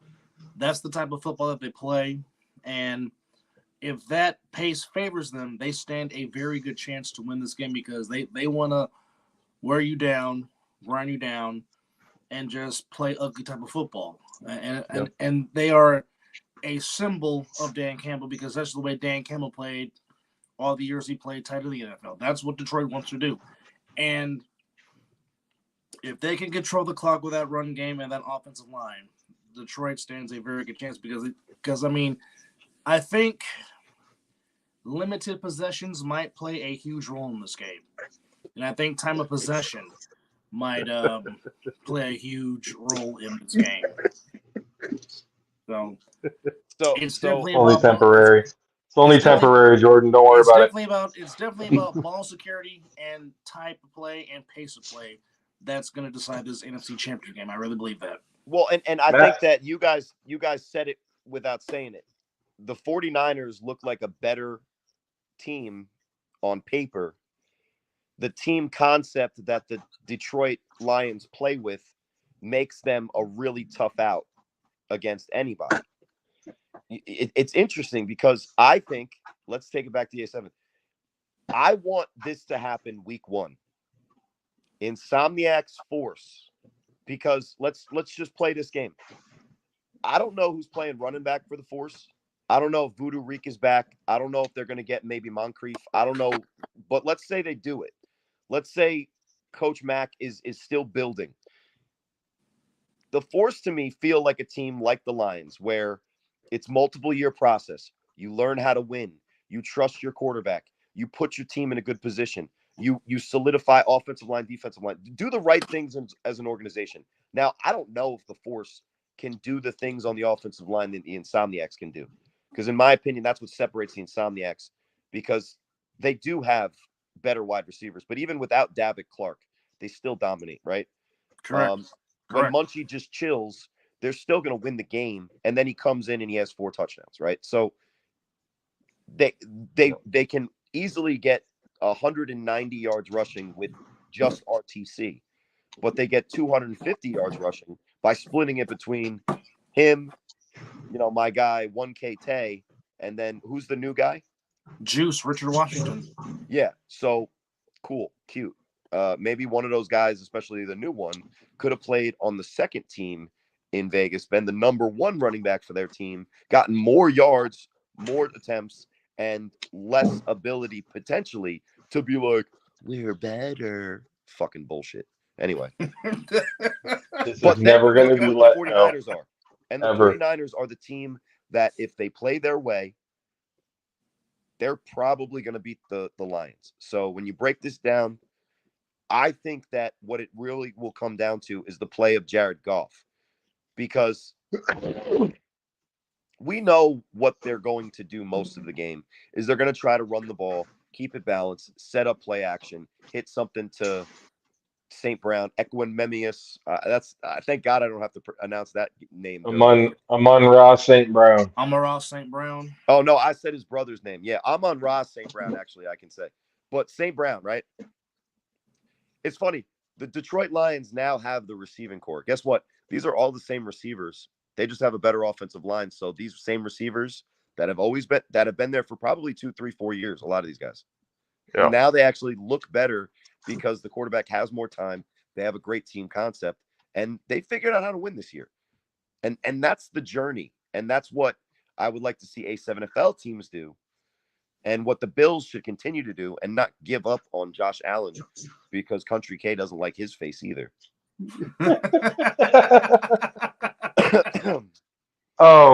Mad Sticks, I know you have obviously your biases and everything towards this game and stuff like that, but what is it from Detroit that's made you think this is going to be a team that could possibly make a run for it? Because to be honest, you've been calling the Lions making the Super. I mean, you said Lions Browns in the Super Bowl. The only thing that's gotten taken out so far is the Browns. But you have been through and through with the Lions this whole time. Because they got a nice, young, hungry team. It means something to them. The rest of these teams, it don't mean nothing. So. I remember, I don't know if it was DJ Matsticks, but I remember Mizzle when we did the 6 hour long marathon show, and I talked 4 hours 53 minutes. That's why people think that I do like insane uppers or some kind of crazy. Like Baltimore always says that kind of shit because I'm just always so excited about the A7. So I apologize, Dub, personally. But I remember Mizzle on that show for the NFL saying that the Lions were going to beat the Chiefs, and I was saying, I don't know, man. I don't know if they're there yet. Well, I think they beat the Chiefs, and I think they proved not only just that night but all season that's a legit squad. But I think it's almost like the same conversation we have about Brock Purdy. It's like, yeah, the Lions do all the right things, but they're not special. But maybe they are. Maybe they are special because they do all the right things. I mean, I think they're special because of not just doing the right things, but all of the elements of a good championship team they have. They bought into the system. They bought into the coach. They bought like everybody from coaching staff to player has bought into what they are doing there in Detroit. That's why they are as good as they are. The talent that they have, I think, a good amount. I mean, St. Brown gets a good amount of credit. Laporta gets a good amount of credit. But Jared Goff has always been the LA Rams scapegoat for a long period of time. And now he's in a situation to where he may make another Super Bowl appearance at the expense of a team that I had thought was in the running of probably making a draft choice with Jared Goff coming out of Cal because he had said that you wouldn't mind being a 49er. Now, Jared Goff scares me in a way because he's been saying it this whole time. He's got that chip on his shoulder right now. He is still pissed that the Rams let him go in the fashion that they did. Like he's still holding that to this day. So now when you put everything together with what the 49ers have, and I've been very open about this, front seven, cool. Top in the league. I don't think anybody's better. But when you get to the secondary, there are holes in the secondary. Obvious ones at that. And the worst part about it is there was a lot of hype about Ward. There's a lot of hype going about Lenoir right now on what he's been doing in the playoffs and everything else like that. But what ends up happening is when it comes down to it, and this is another argument that Kay has made because we know that we've had the agreement together that the DB core is something that definitely needed work on the defense, as good as the defense was. But now you've got guys who the penalties left and right, in key situations. Ward, as good of a regular season as he had, which still, in my opinion, was still kind of so. Where has he been in the playoffs this entire time? He's been getting torched. He's been becoming a liability. Ambry Thomas becoming a liability. Lenoir's been okay, but he's had those moments during the regular season and stuff that it's tough. Sometimes the guys are on, sometimes they're not, and sometimes they switch on who's on and off. Like the inconsistencies in the DB core is the scariest part of the whole thing. Is Cowabunga back? No, Hufanga's No, out for the he's season. still done. He's still done. You know, with I him just there, shout at out? least there Can I was a just little shout bit of out real quick? stability. Can I just shout out real quick one of our commenters? The unequated. I'm trying to think of a way to introduce this man. Dubious is a word that comes up, but Jordan Milk Vanilla Vic Davidson. First of all, let me just say that I'm actually really surprised, my guy, that you are actually making it the trip out to Vegas. But congratulations, good luck for real. I'm being earnest here. But he said something that may be trolling, but could be correct. Jordan Davidson has the scoop. Corey, did you see RTU called you a top MVP candidate? Really? He must be talking about me as an announcer, I guess.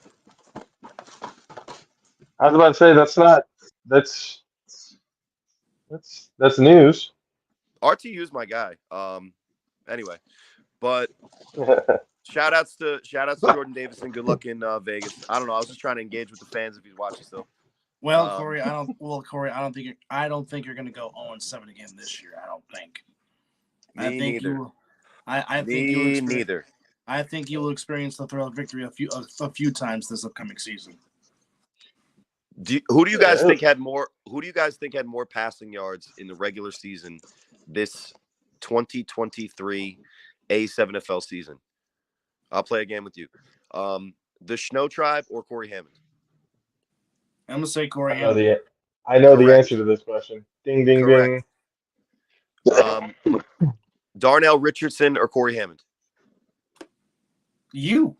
Darnell Richardson by a lot. Really? He played in Vegas. Let's be honest. Yo, how about this one? This is an easy one for everybody, right? I think Josh knows. Huff or Corey Hammond? I know this one, yeah. I'm not going to say it because I know it. I'm going to say Huff.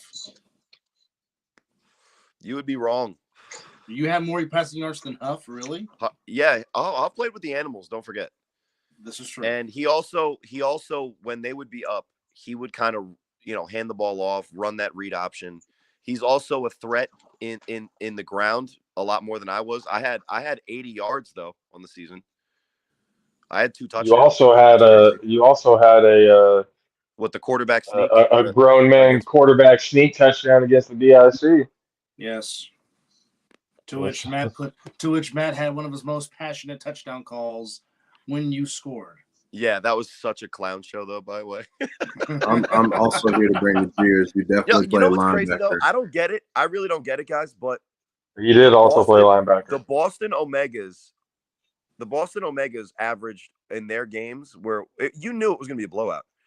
We averaged more views on those 8 o'clock games, and this is no disrespect, but then almost every single Vegas game that was the nightcap that we were able to get, on the games of the week that year. And, for whatever reason, people I know what the reason was. People hated I know exactly what the reason hate me so much that they love to see points poured on top of me. Not so much as points scored on top of you, probably just seeing you get pummeled into the turf is what brings everybody's joy. I think that's where. But you know where that stems from. Also wins over what wins over people and why people root for me in the comments. What happens when you keep after every single time? Bro, did you guys see when Big Burton for the U knocked my headband off my head? He hit me so hard. Yep. I remember seeing that highlight video. Yeah, that was fun. Shout outs to Darren Palmer, by the way. He's making his case for best wide receiver in the league. So stay tuned to the 3-on-1 podcast where we're going to be doing top sevens. Well, I mean, he was your league leader in touchdown receptions with 11 in 2023. And let's be clear, the Insomniacs deep roster hurt a lot of those guys' stat totals because they were sharing the ball with everybody because there's so many of them, right? It's why Huff won the MVP, even though he wasn't the best quarterback on the best team. It was the individual impact that one player can have when you're the main guy that they need to be that guy. I mean, as I've said multiple times, I mean, he took a Silk City Animals team, made them a playoff team, and played, and his team had a very good game against the Watchmen, and the Watchmen only beat them by 8. And the Watchmen was part of the Final Four last season. So you are absolutely right when it comes to what a person of Huff's caliber can do to instill confidence in a team. Absolutely.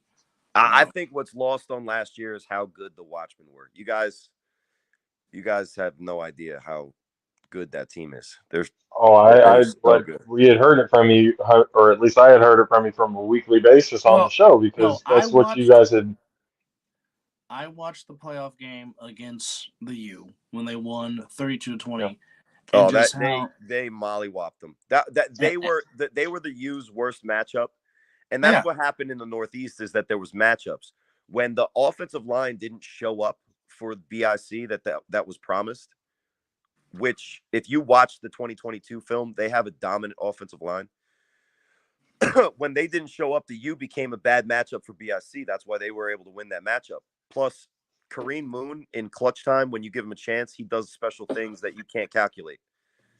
The Watchmen were the worst matchup for the U because the way you have to attack the Watchmen is by throwing the ball on time. And what Kareem Moon used to be able to do to people is Ashanti Worthy-like. And if you guys haven't seen some of that stuff, whether you're a fan or you're Darren Palmer, you go back into like the 2014, 2015 U, maybe even before that, Moon was doing everything that you've seen Savion do, everything that you've seen Ashanti do, and he's done it even more miraculous and spectacular. So when you have that kind of just born winner and he has a chance, great. But he threw 4 picks against the Watchmen. I don't know how this always becomes an A7 diatribe, but I mean, me and Dub are on, so. And Darren Palmer, there's a lot of the show. Right? Screw the NFL, man. That shit there's a lot interesting. It gets interesting when people get passionate about the conversation. But then I wanted to ask Kay this when we come back to Detroit. What is it? Is this a team that you think, I mean, obviously you think they can beat the 49ers, but is this a team that could beat either the Ravens or the Chiefs? No, for the simple fact of those two teams have high-powered situations that kind of trumps everything Detroit got going. Y'all don't have that at quarterback. Y'all really don't have that on y'all team. You know what I'm saying? To be honest with you, like what Pat Mahomes and Lamar has. But the Lions did beat the Chiefs this year in week 1. They did, but that was still week 1. You know what I'm saying? Kay, do you see the Lions like you see as a team, as you see Brock Purdy as a quarterback? No. The Lions as a unit is like really, really good. Well, they do all the right things. They make all the right decisions. When they're put in the right place, they execute. But they're not special is kind of how I think that you look at Brock Purdy. It's hard to deny that yes and no. He's doing all the right things. But anyway, we don't have to talk about Brock Purdy. But no, I agree with parts of that. I think that the Lions could win all of those games, but for damn sure they're not going to be favored in any of them. No. That's the kind of football that they need to play, and B have been playing since Dan Campbell's got there, really. Even when they were trash, even when they sucked. And they just didn't give up on the process or the system because they tried, unlike the Hunters. Losers. Everybody's catching strays at this point. Madison, just before you got cut, because they didn't show up to a game. Oh, we're sick. Yeah. Matt says you were saying with the growth of the team, um, with the Lions, do you see them being able to beat a team like the Ravens or the Chiefs? Now I don't see them beating the Ravens or the Chiefs, but I definitely see So, them beating the Ravens. Man, you see what DP said? Do you see what DP said about his quarterback in the chat? yeah, that's Humility, Vegas. Man. Just wait. Darren Next Friday. Palmer. No, Next Friday. Darren Palmer is the true epitome of the word professional. Yeah, and where did he go to college? And being a great teammate. Where did he go to college? All you other hooligans. Where did he go to college? He played college ball at UNLV. Yeah, like a real school. You idiots, man! Look at these plebes, bro.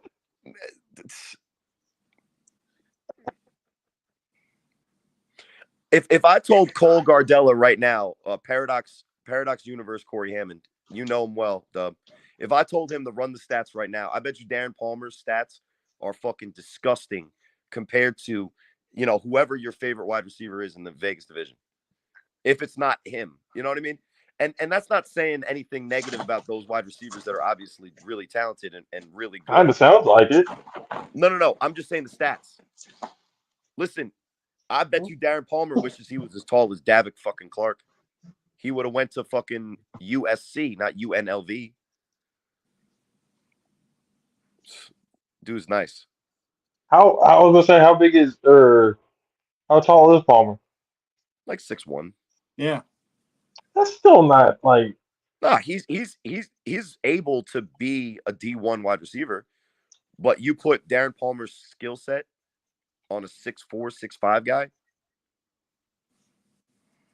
It's wide receiver. If you could do that, it's kind of like, LeBron James playing point guard at 6'9". It's just not fair. Like Magic Johnson. Exactly. Just people. Listen, I was talking to Brent Smothers on his podcast. He'd never seen the movie Jerry Maguire. Oh my goodness! I don't even feel old knowing that this is my 10th season in the A7FL. He's only 25. He's only 25 years old. Real quick, hey, Palmer, I'm digressing. Bro, again. You didn't see. Here's the thing. When we gave you 6'1", you could have just kept with it, my guy. You could have just rolled with that. You didn't have to come out. You can be humble, yes, but just. I'm 6 foot for real, and he's shorter than me. So I said 6'1" because then I would be 6'2". See, you give each other love right there. But now, yep. Rice was 6'2". Yeah, but then Darren Palmer went and told on himself. So there we go. That one. So why don't Matt Six? Why don't you think? And Kay, or maybe you already explained it, Ted. Or Matt Six. Why wouldn't the Detroit Lions be able to beat the Ravens or the Chiefs? Because I think they might be able to beat the Chiefs, but I definitely don't think they can beat the Ravens. Lamar is on a different level right now, so I definitely don't think they can beat the Ravens. Patrick Mahomes, they shady. They're gonna win because they're gonna drop all them damn passes. That's gonna be their demise. They can't catch. So, yep. Well, who's going to the Super Bowl in the NFC for you guys? The Lions. Dub, you're biased, but who do you think? I've picked my team all year long. I'm sticking with my team. It's not a bad pick usually. They got a good coach, even though some people on this panel say that he sucks because he can't. Whatever. The Niners as a whole suck. JP, who do you pick? Oh, I'm picking my team. Picking the Niners. I was wondering if one of you guys were gonna try to do the Mike Greenberg, like pick the other team, so that you. Well, Mike Greenberg.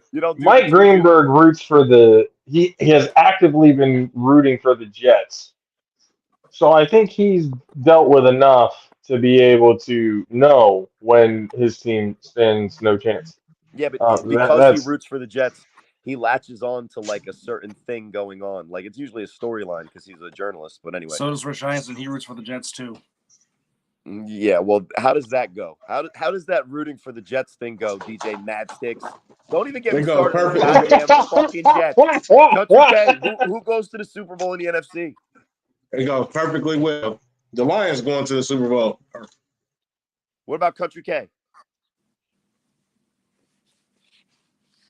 There's vomit on my sweater, mom spaghetti. Ah, but does Eminem throw up, or does he make fun of himself and win the battle against Clarence? Well, but that's the thing. He hasn't evolved into Eminem yet. He hasn't evolved into that final rap battle with Papa Doc. He hasn't evolved into that yet. That's why Yeah, but when you use the reference, I think he's talking about Brock Purdy. But when you use the reference in Detroit, you could be referencing that Detroit is the one that throws up. Nah. So are you picking Detroit? Nah, I'm picking Detroit. So how long? How many times do you need to see Wink have sex with your girl in the studio? How many times before he evolves to Eminem? How many times do you need to see this? Because every year y'all got the team to do it, and somebody else is having sex with your girl.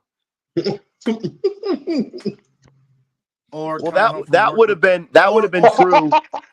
That would have been true if Sam Darnold did what I said he was going to do this year, but he didn't. So, you have no idea how happy I am that didn't happen that way, Corey. I was about to be pissed for a second. I had a feeling I was wrong. So when we talk about the other side, does it not feel like the NFC is kind of like the appetizer, and the AFC Championship game is like the real game? Real? I don't know. You guys, like, what do you mean? I think we have. To be honest, I don't think this game shouldn't be like the. Let's really look at it.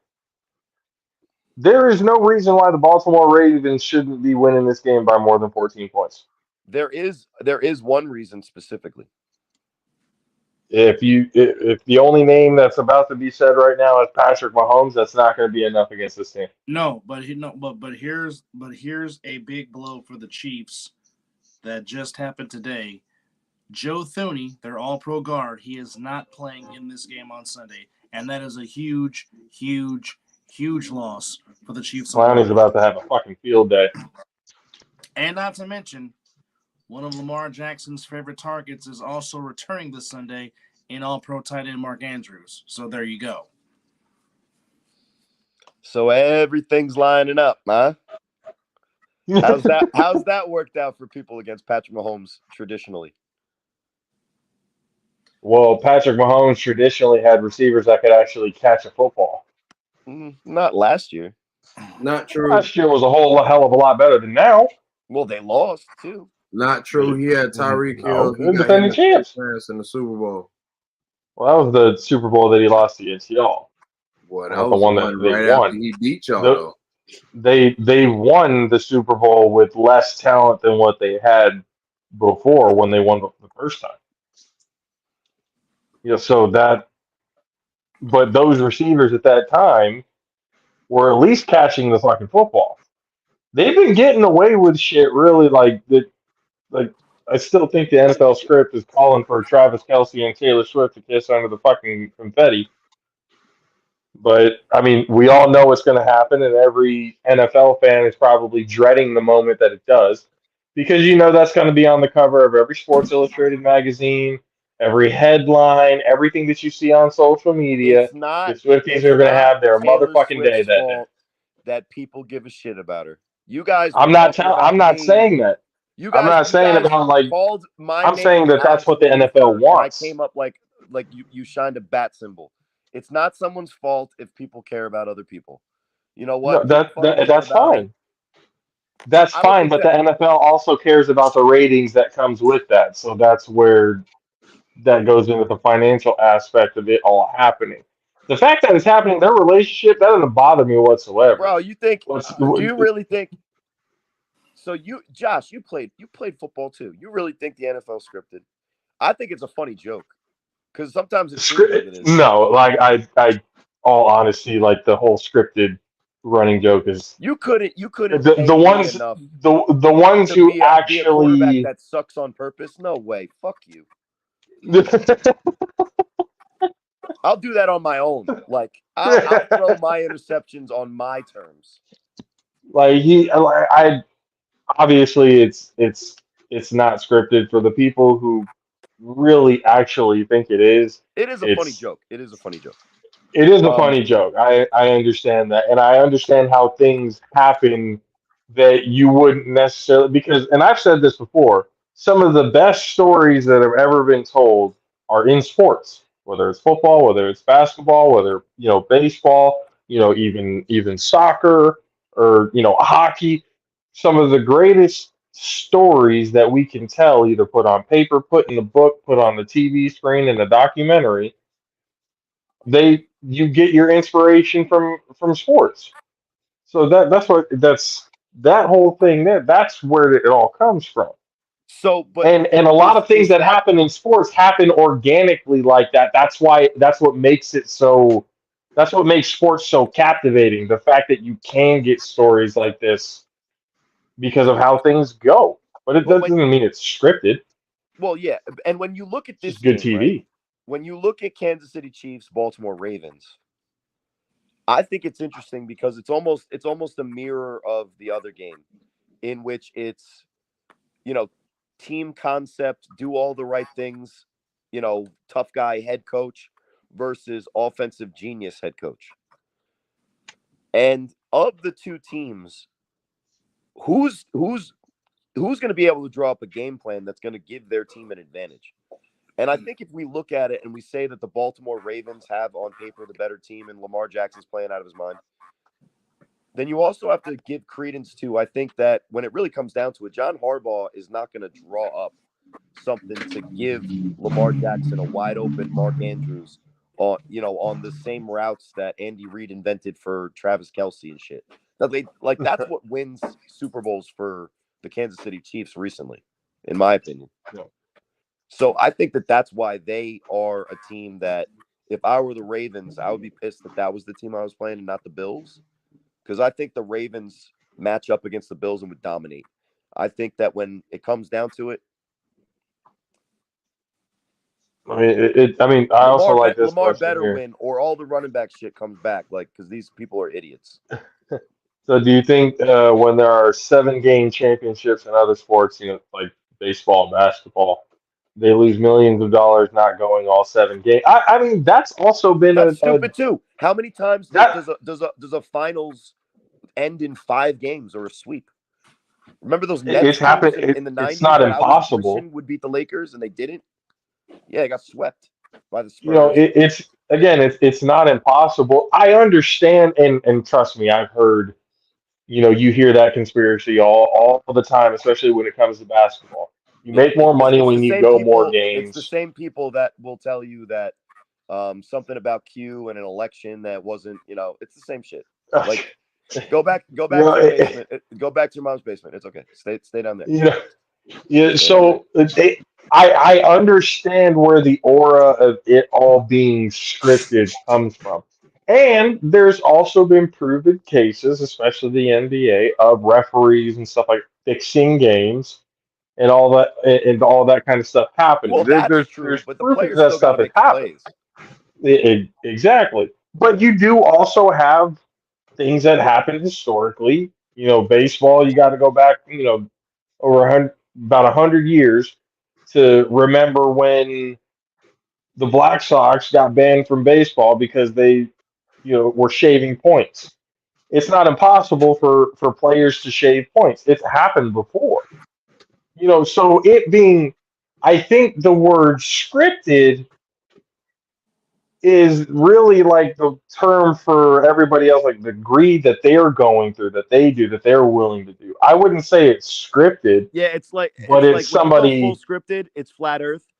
But when you go look, a lot of it is under control of what the NFL kind of wants. Then you're looking into BlackRock buying up all of the real estate, so we all rent kind of thing. So it's like some of it is believable, and I'll believe that conspiracy.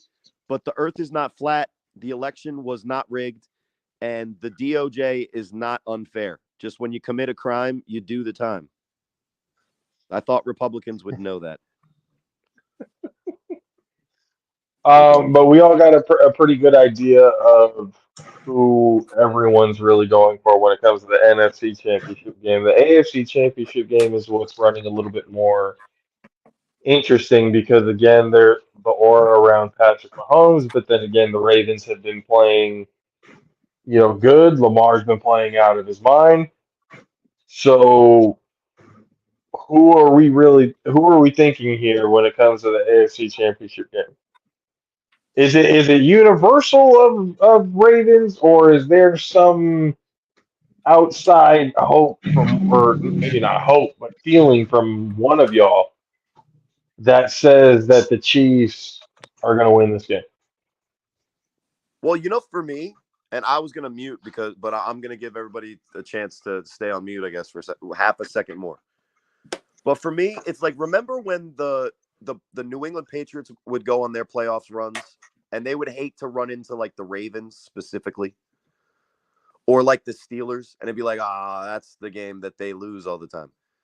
Or when you go even to teams like, the Colts, would be the Patriots, or I'm so Tom Brady centric. I can't think of a more recent example. But to me, the last team that the Baltimore Ravens wanted to play is this stupid fucking Chiefs team. A crazy stat that I used to say was Tom Brady was more likely to go to the championship game of his conference in a season than the average quarterback was had a chance of completing a pass. Patrick Mahomes is starting to creep up on that record. I think by percentage, he's a lot closer to 100% than he is to what Tom Brady was at like 65. Patrick Mahomes is always in the AFC Championship game. He's always right next to the Super Bowl. And just having that experience, I think, is a huge benefit. And I think that if the Ravens played any other team, they would be able to do this. But for whatever reason, I think it's going to be the Chiefs again. Dub? Well, as you hear me say so many times, to be the man, you have to beat the man. And obviously, this is the 5th consecutive season that the Kansas City Chiefs have played for the Lamar Hunt Trophy, their former owner, who the trophy bears its name. And I mean, Andy Reid has been consistent in getting the conference championship games because he did that consistently when he was the coach with the Eagles. But my question for the Chiefs was, could they win a road playoff game because they've never been tested on the road? They proved that last week by beating the Bills. However, given the fact that only Rice and Kelsey are your most consistent pass catchers out the backfield, the Ravens' run defense is very stout. It's the number 1 ranked defense in football, and plus you got 2 of the best duo linebacking cores in Roquan Smith and Patrick Queen. And oh, by the way, you got Humphrey that can cover tight ends also.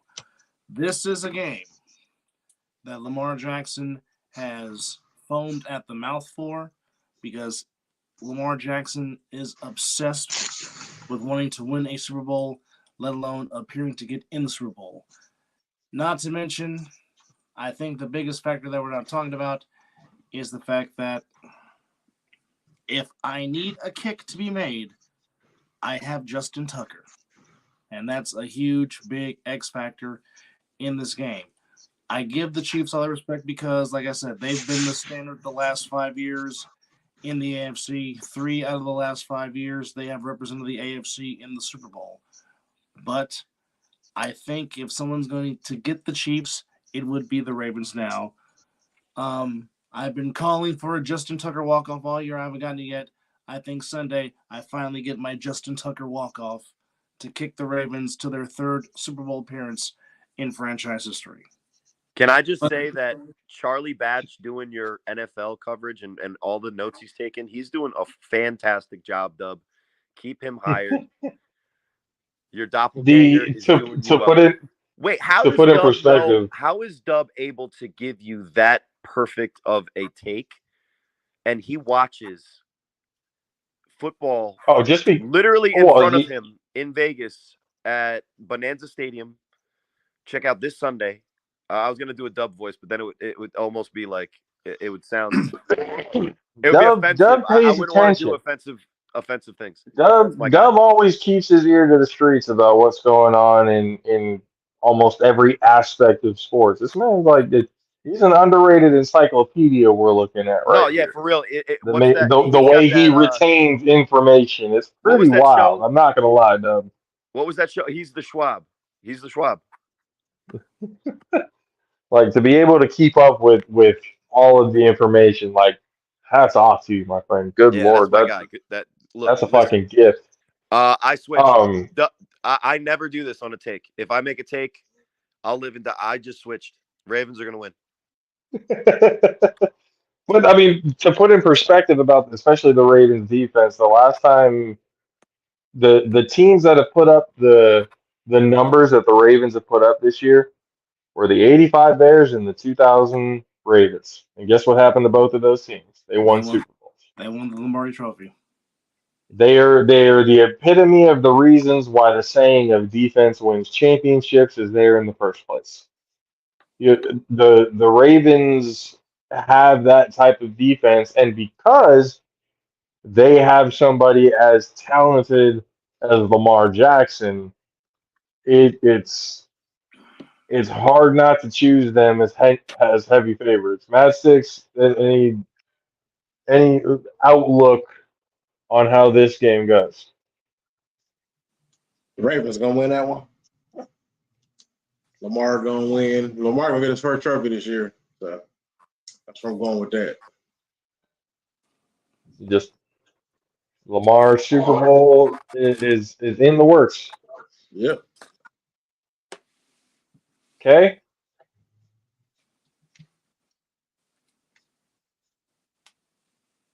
Yeah, I'm gonna go with a young legend from Pompano.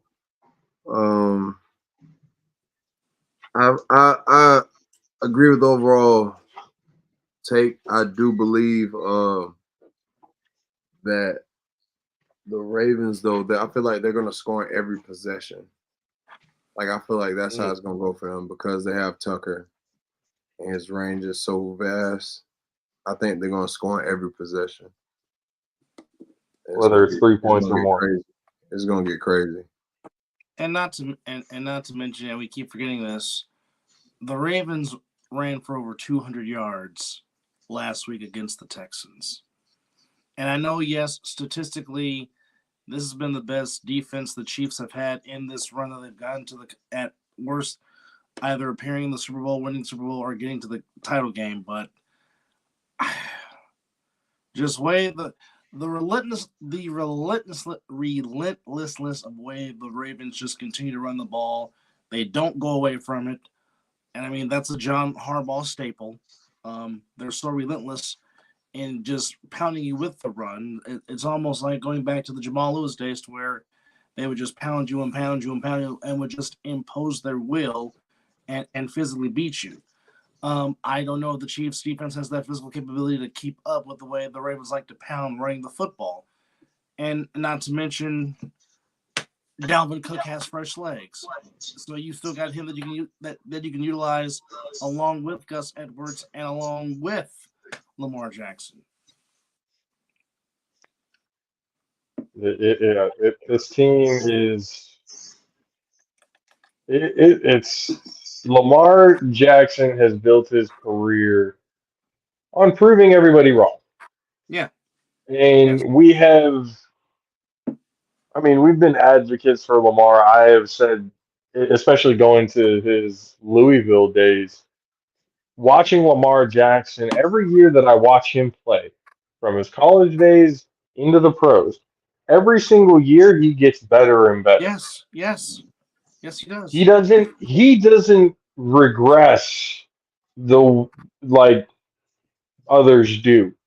He just gets he hasn't plateaued. He hasn't, but like there's never been one season that's been the same or worse than the last with him. It's because always gotten better. he's so You obsessed know, with wanting to be great. He is so obsessed with wanting to win the Super Bowl so badly. Like he will not stop at but nothing that, to get that. but Lamar Jackson is one of my cases and points of people putting a label on somebody and just absolutely like they're still saying Lamar Jackson is a running back. They're still, putting all that narrative out there about him, not realizing how good of a quarterback he actually is. I don't understand how Lamar Jackson gets talked about the way he does. He should be praised just as much as Patrick Mahomes, just as much as Josh Allen, just as much as as any of these other quarterbacks that are so-called quote unquote elite. And yet the narrative is trying to make it look like he's gotten worse, yet the reality is he's only gotten better. Well, he's about to win his second MVP. I'm quite certain he's going to give that announcement in February here in Vegas of winning his second MVP award. 100%. So it's kind of a joke. Like it makes me really wonder where some of these narratives come from. What did Lamar Jackson do to these people for them to live and die on that hill? Because that argument is kind of well over and played for a long time. They've been saying that since he's in college. But then he'll go on games where he just has a perfect passer rating, throws for 400 yards, 5 touchdowns, and just destroys all of the narratives that are thrown out there. So why does Lamar Jackson get as much disrespect that he does? Doesn't make any sense to me. Anybody? Repeat the question. Lamar Jackson just he seems to be disrespected when he's really actually something special. It's the same thing that happens to Brock Purdy. You can't take what something is and be happy for what it is and how it can be what it is. Now, Lamar Jackson is elite compared to Brock Purdy, but the same things that you can say about Brock Purdy, which is this guy has limitations, I think it's still fair to say maybe Lamar Jackson has some limitations. I've never seen him do the things that Joe Burrow has been able to do when he was at LSU, which is from the pocket without having to do some of the other things, spread the ball across the, 53 and a third yards from side to side, 50 yards from the line of scrimmage and just dot anywhere. He's still not that guy, but there's like what, 3 guys in the universe that can do that right now. I think he can though. I think he can put the ball wherever he I wants. I just But the think thing is the he's element still of him being he's still able to not dead run eye is accurate on some of the crossing routes like some of the other quarterbacks are. And that's not an indictment. That's just, in my opinion, that's just what I'm seeing at times. And it's not always his fault either. But I think that you're stupid if you think that Lamar Jackson isn't one of the top 5 or top 10 or, however you rank him. he doesn't go anywhere arguably could outside of be. the top 5. Well, let's do them. All right. Let's just Like say, would you rather have Patrick Mahomes or Lamar Jackson? That's probably the hardest one.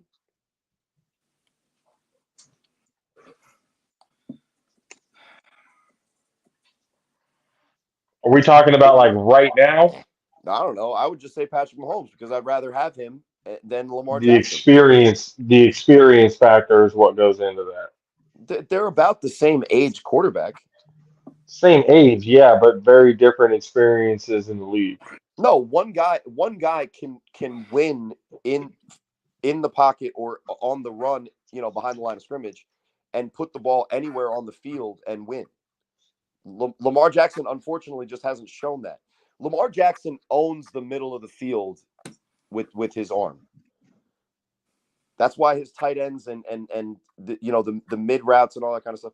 And look, he's just not Patrick Mahomes. That's okay. But then beyond that, That's not fair.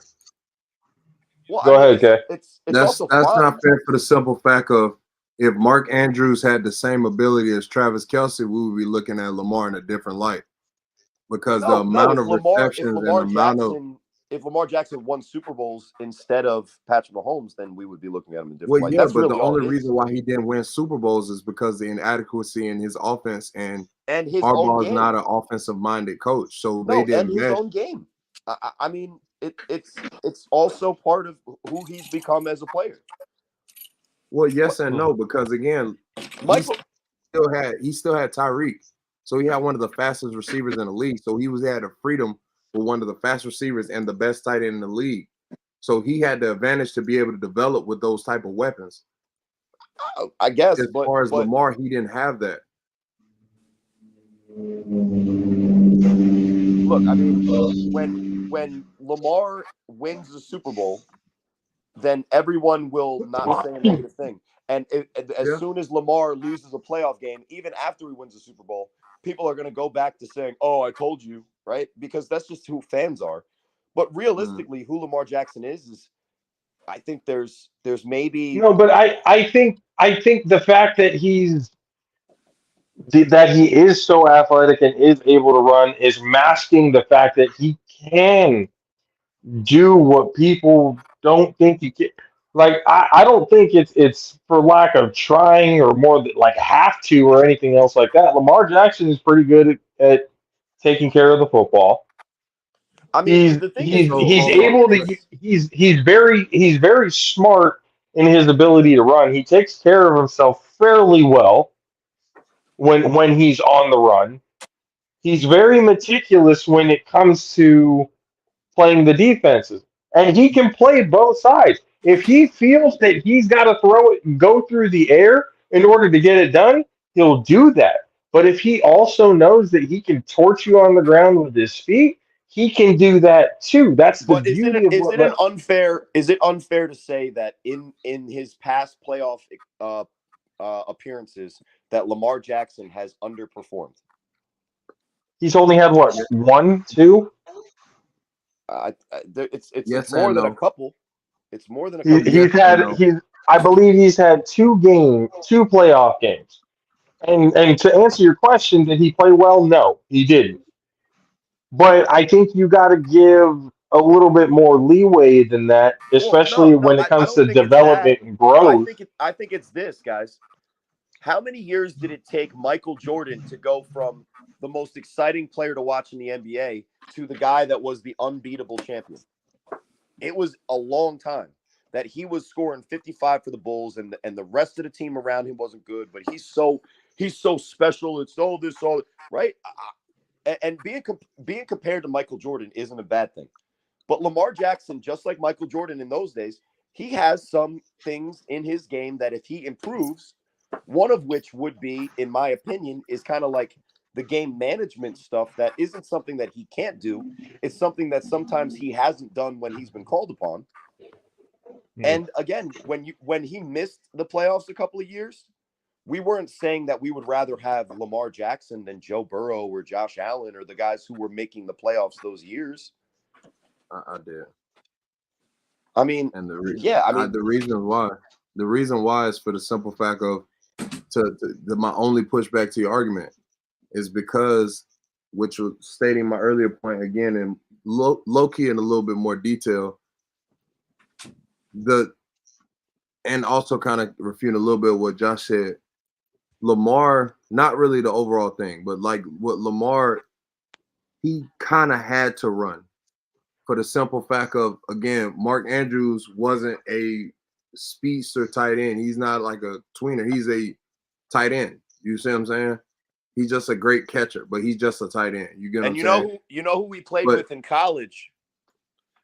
Baker Mayfield. May he rest in shit. Anyway, Right. my bad. but my point of saying is, when you break that down with him, you can, you know what I'm saying? Like, you can guard for Mark Andrews. So and he had Hollywood Brown as his number one, like, actual receiver. But did the Ravens make kinda the had to playoffs run. last year? Are we not giving enough credit to Zay Flowers? No, I'm saying Zay Flowers just got there though. So all I'm saying No, is, I understand that, but I just kind of want to throw him into the now. conversation. Well, yeah, that's my point. Nobody cares. That is my overall point. Like, Listen, when you're the talking to core quarterback, receivers he nobody has cares now about gives the other him guy. more range. He's just part of the quarterback conversation. Go ahead. But yeah, the core receiver he has now just give him more range to an ability to show his arm talent versus his situation before where he didn't have receivers that can get. I think it's the opposite. I think it's the opposite. I think that in his improvements in accuracy and the ability to throw the ball, now he can make those plays with those receivers. Because you're telling me Zay Flowers is not the same guy as the other guys that they kept saying is the guy. What was his name? Hollywood. What's his name? Hollywood Brown. Hollywood Brown. He's way better than Hollywood Brown. Okay, so and that's I'm not saying that Hollywood Brown is the best wide receiver in the history of the NFL, but No, I got you. Zay Flowers, Hollywood Brown, similar player. Now you put the ball maybe in in the right stature, window in but front of that's those about guys. it. What? Maybe in skill. stature, but that's about it. Skill Well, set. because the production is there, Really. because now the quarterback is throwing it to the right windows, putting the ball in front of him. He can now run, and he doesn't have to turn and catch it. I mean, listen, I don't want to. I never hate on a quarterback, and I love Lamar Jackson for who he is. And I don't think people are fair to him. Remember before I said if he does lose, people, no matter what, people are going to be like, "I told you he's a running back." And it has to do culturally more than even maybe the skill set. But what I am saying is did Lamar Jackson make the playoffs last year? I think he was hurt most of last year. No. And did he make the playoffs the year before that? Yep. But who made the Super Bowl the year before that? A guy in his own division who at the time people would have taken 9 out of 10 times over Lamar Jackson. And now that Lamar has made it further in the playoffs than Joe Burrow because Joe Burrow's hurt, now that Lamar Jackson's better than every quarterback and he's probably even better, because we do this reactionary thing.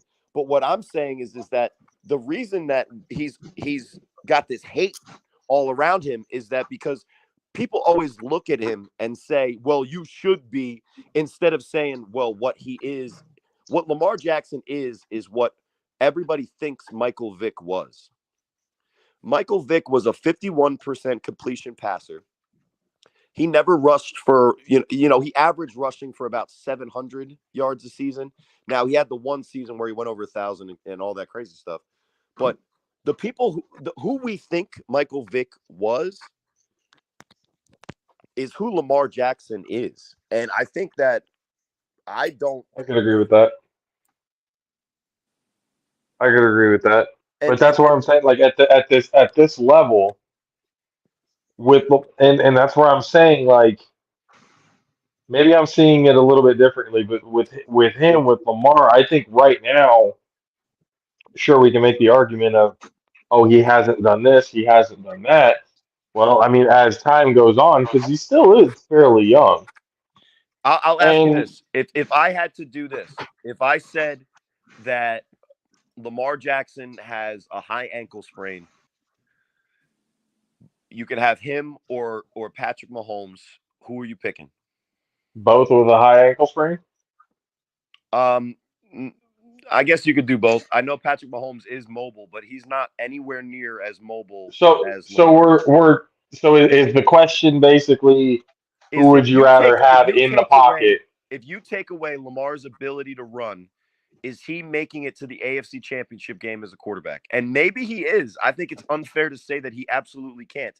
But what I'm saying is that is the part of his game that if he gets there, he probably won't even run the ball anymore. Well, I mean, I don't know. I think he can. I think it's the fact of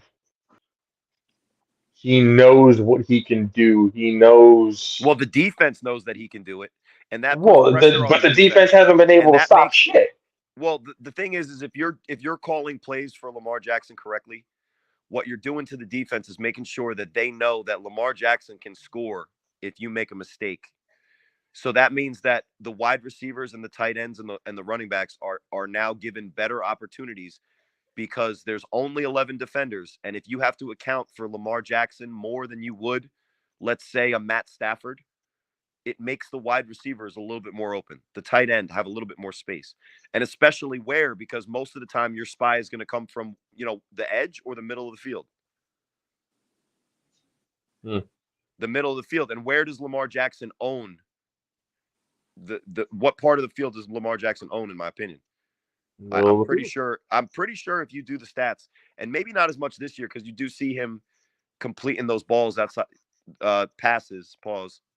completing those passes outside the numbers, but he's owned the middle of the field most of his career because that's how much stress he puts on the middle of the defense when you basically have to account for him on every pass play because he can turn it into an even more dangerous play with his legs. Okay, I mean, would you rather take talking about in the pocket? You taking Mahomes or Lamar?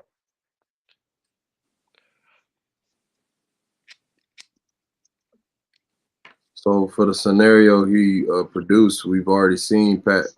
How about this? Scenario. Lamar Jackson with a high ankle sprain or Justin Herbert? Oh, I'm probably gonna take Lamar. Yeah, but Herbert can even get around too. He can move. Yeah, but Justin Herbert with a paperclip, is he gonna be out for 10 weeks? Well, I mean, a paper cut. I mean, listen. He was cast as a quarterback for the Disney Channel. I don't know if they told him it wasn't an acting job. That's a Justin Herbert. That's Justin Herbert gold right there, by the way. With the fact that we even have to put the stipulation that Lamar Jackson having a high ankle sprain, like the fact that even needs to be a stipulation put in there tells me everything I need to know. Well, and absolutely, but you know what? That affects all quarterbacks because they have to plant. So that don't matter if he runs or if he's a pocket passer. They got to plant. Yeah, not Byron Leftwich at Marshall. Yeah, or even like Pat Mahomes a couple years ago when he had like hurt his ankle. Balling. Yeah, but anyway, I don't know, but Dub talked me into it. It's interesting to talk Lamar Jackson because that conversation can go a lot of different ways. Because I was actually, when I mentioned Brady earlier, I was talking to Brady about Warren Moon. Because we were just talking about the history of football. And then, part of the history of football, and I'll just lean into it. My favorite comedian was Dave Chappelle. I ain't scared. But black quarterbacks, right? And the history of the persecution of the African-American man that wanted to play the golden boy white position in the history of all football, including as far back as college and all that kind of stuff. So when what I was telling him, and I might be wrong, and it kind of gets embellished as the years go on because you remember differently, like with nostalgia. But Warren Moon went to the Canadian football because he was told by the NFL that they were going to convert him to a safety, and he said, "Nah, watch me." And then he started putting up numbers, and then they were like, "Well, all right, you can come to the NFL, putting up numbers." And that's kind of the thing that Lamar Jackson faces, and that's the conversation that Jalen Hurts is going to have, or what's his name? Bryce, what's his name from Alabama? Bryce Young. I was going to say Smith. I knew it was a generic ass name, but Bryce Young from Alabama. where Zach Wilson, because he looks the way he does and has a stupid face and the blue eyes, it's like, oh, he's awesome. But as soon as CJ Stroud loses one college football game, everybody said, oh, well, he's probably not a good studier. And what I think we need to do is get away from that, because if you really looked at it, Daniel Jones should be wearing a do-rag more than a lot of the other quarterbacks in the NFL should. Like if you put Daniel Jones' game next to what's his name? Seahawks quarterback. Geno Smith. If you put Geno Smith, his game, next to Daniel Jones' game, whose game is wearing a do-rag? I don't know. I'm about to get canceled, but you know this is done in good faith. But whose game is wearing a do-rag, if you're being honest? When it comes to athletic ability, You know Daniel what I Jones. mean. I answered Daniel Jones. Daniel Jones is wearing the do-rag, mumbling with a cigarette lit in his mouth. That's how he plays. But he's just he's doing the smart thing and running because he's got to pick up the yardage that he can for his team. So as soon as we get away from that, I think we can have a better conversation and it won't seem like that. But I do think that when you look at, for instance, you look at Lamar Jackson, it's not unfair to say that he had to learn how to be a better passer. But at least so far of what I've seen this year is now he's able to he's in the master class at this point. I mean, it's hard to argue it, but again, I still see. I think Lamar has a really good chance of proving a lot of people wrong in the sense that I really do think that this game is going to be not just like a prove it game, but we're talking about, or at least I'm thinking Lamar is going to have over 400 total yards, with the majority of them being through the air. And we're going to be seeing Lamar Jackson dropping dimes in windows within the pocket, and everything that he's going to be he's going to be proving a lot of people wrong. And I really do think Lamar Jackson is that type of guy that if I really had to choose of somebody who's going to be able to get it done, it would be Lamar Jackson. And I know for the future, he's shown me no signs of regression. Again, he's gotten better and better every year. So I don't see him that changing anytime soon, unless something crazy and catastrophic happens. Has he been in the season? Has he been in the league for 8 years yet? Just like Michael Jordan, so the parallel will be perfect. No, how many Not years yet. has he No. been? 6. 6 might be the number. But listen, And he was the MVP in his second year, if I'm not mistaken. Yeah, I wouldn't doubt it. It felt like a long time ago, but he was on his rookie contract. Yeah, I think it might be 6, maybe 7 at the most. I'm not sure. Who do you guys take? Joe Burrow, healthy, or Lamar Jackson? This is Lamar's 6th season. 6. Good. Both healthy, Lamar Jackson or Joe Burrow? I think I'm taking Lamar. Honestly. I think I'm taking Lamar over Joe Burrow. I mean, I think it's close. It's no disrespect to Joe Burrow whatsoever, but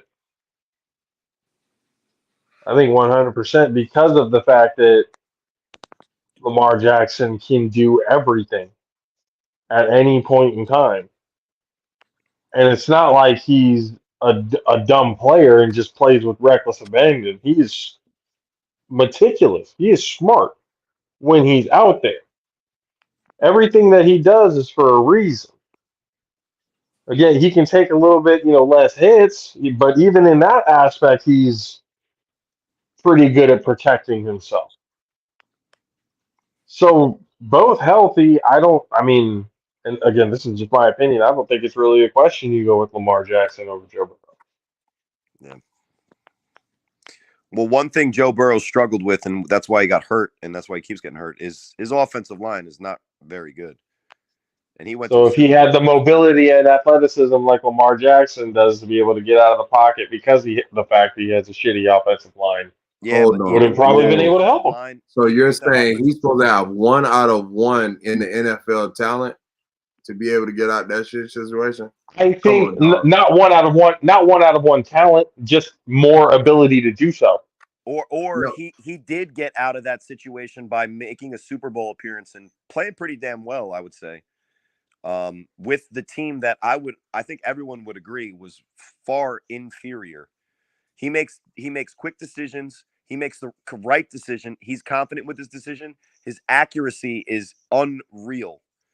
And his trust in the receivers that he's been playing with forever, especially with Jamar Chase, which is a special thing that I just love that, right? I wish that happened all the time. College quarterback, college receiver. He also starts the year off slow though. when he Well, was hurt this but season, listen, going you into know the who season. Joe Burrow is?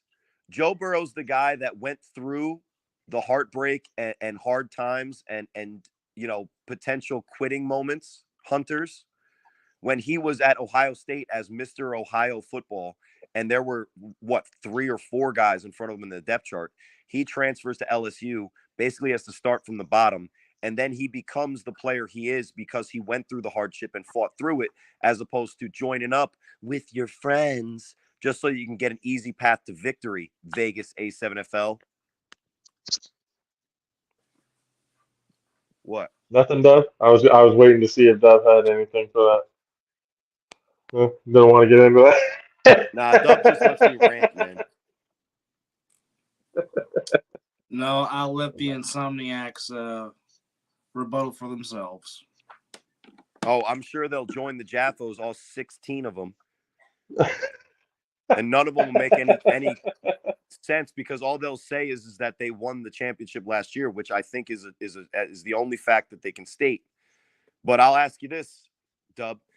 Is your division more fun to call games in if you take some of the talent, not all, but some of the talent that's all, kind of funneled to the top, which is a problem in every division, by the way. This has been my crusade even when it was just Jersey and Baltimore.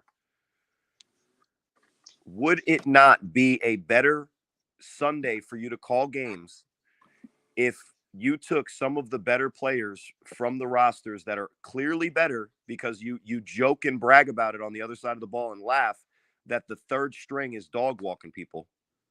That's not coaching. That's not coaching. If you spread out the talent, is it not a more fun Sunday for you to call? It would be more competitive, absolutely, and the games would be more competitive, absolutely.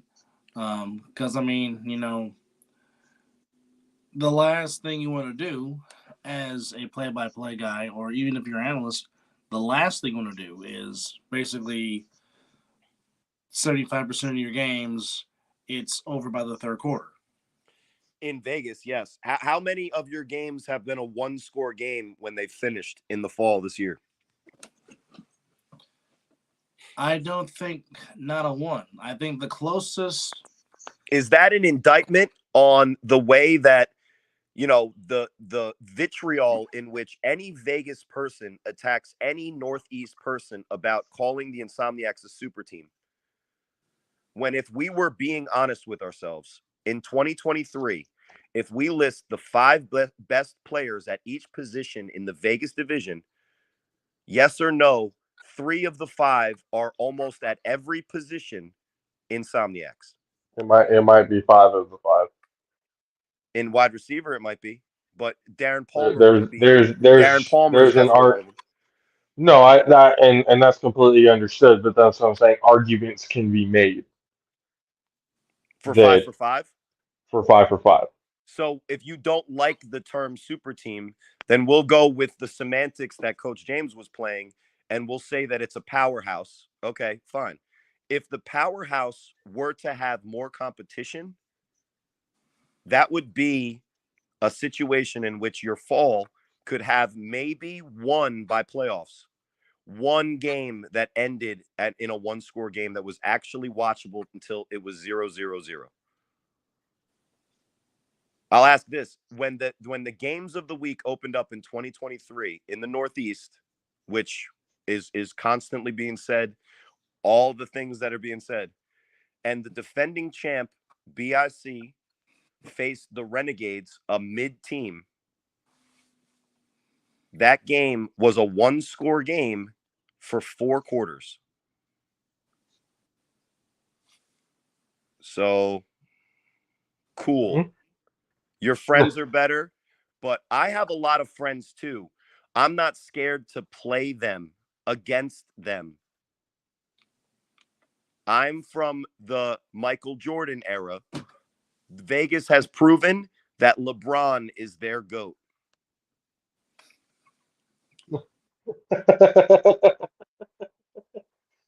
I,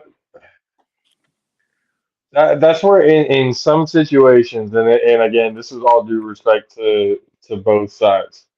Especially having that conversation with Derek and with Big Rob, which, by the way, go Tornado Rose Productions YouTube channel, go and check out that entire conversation between Big Rob and Derek Duncan.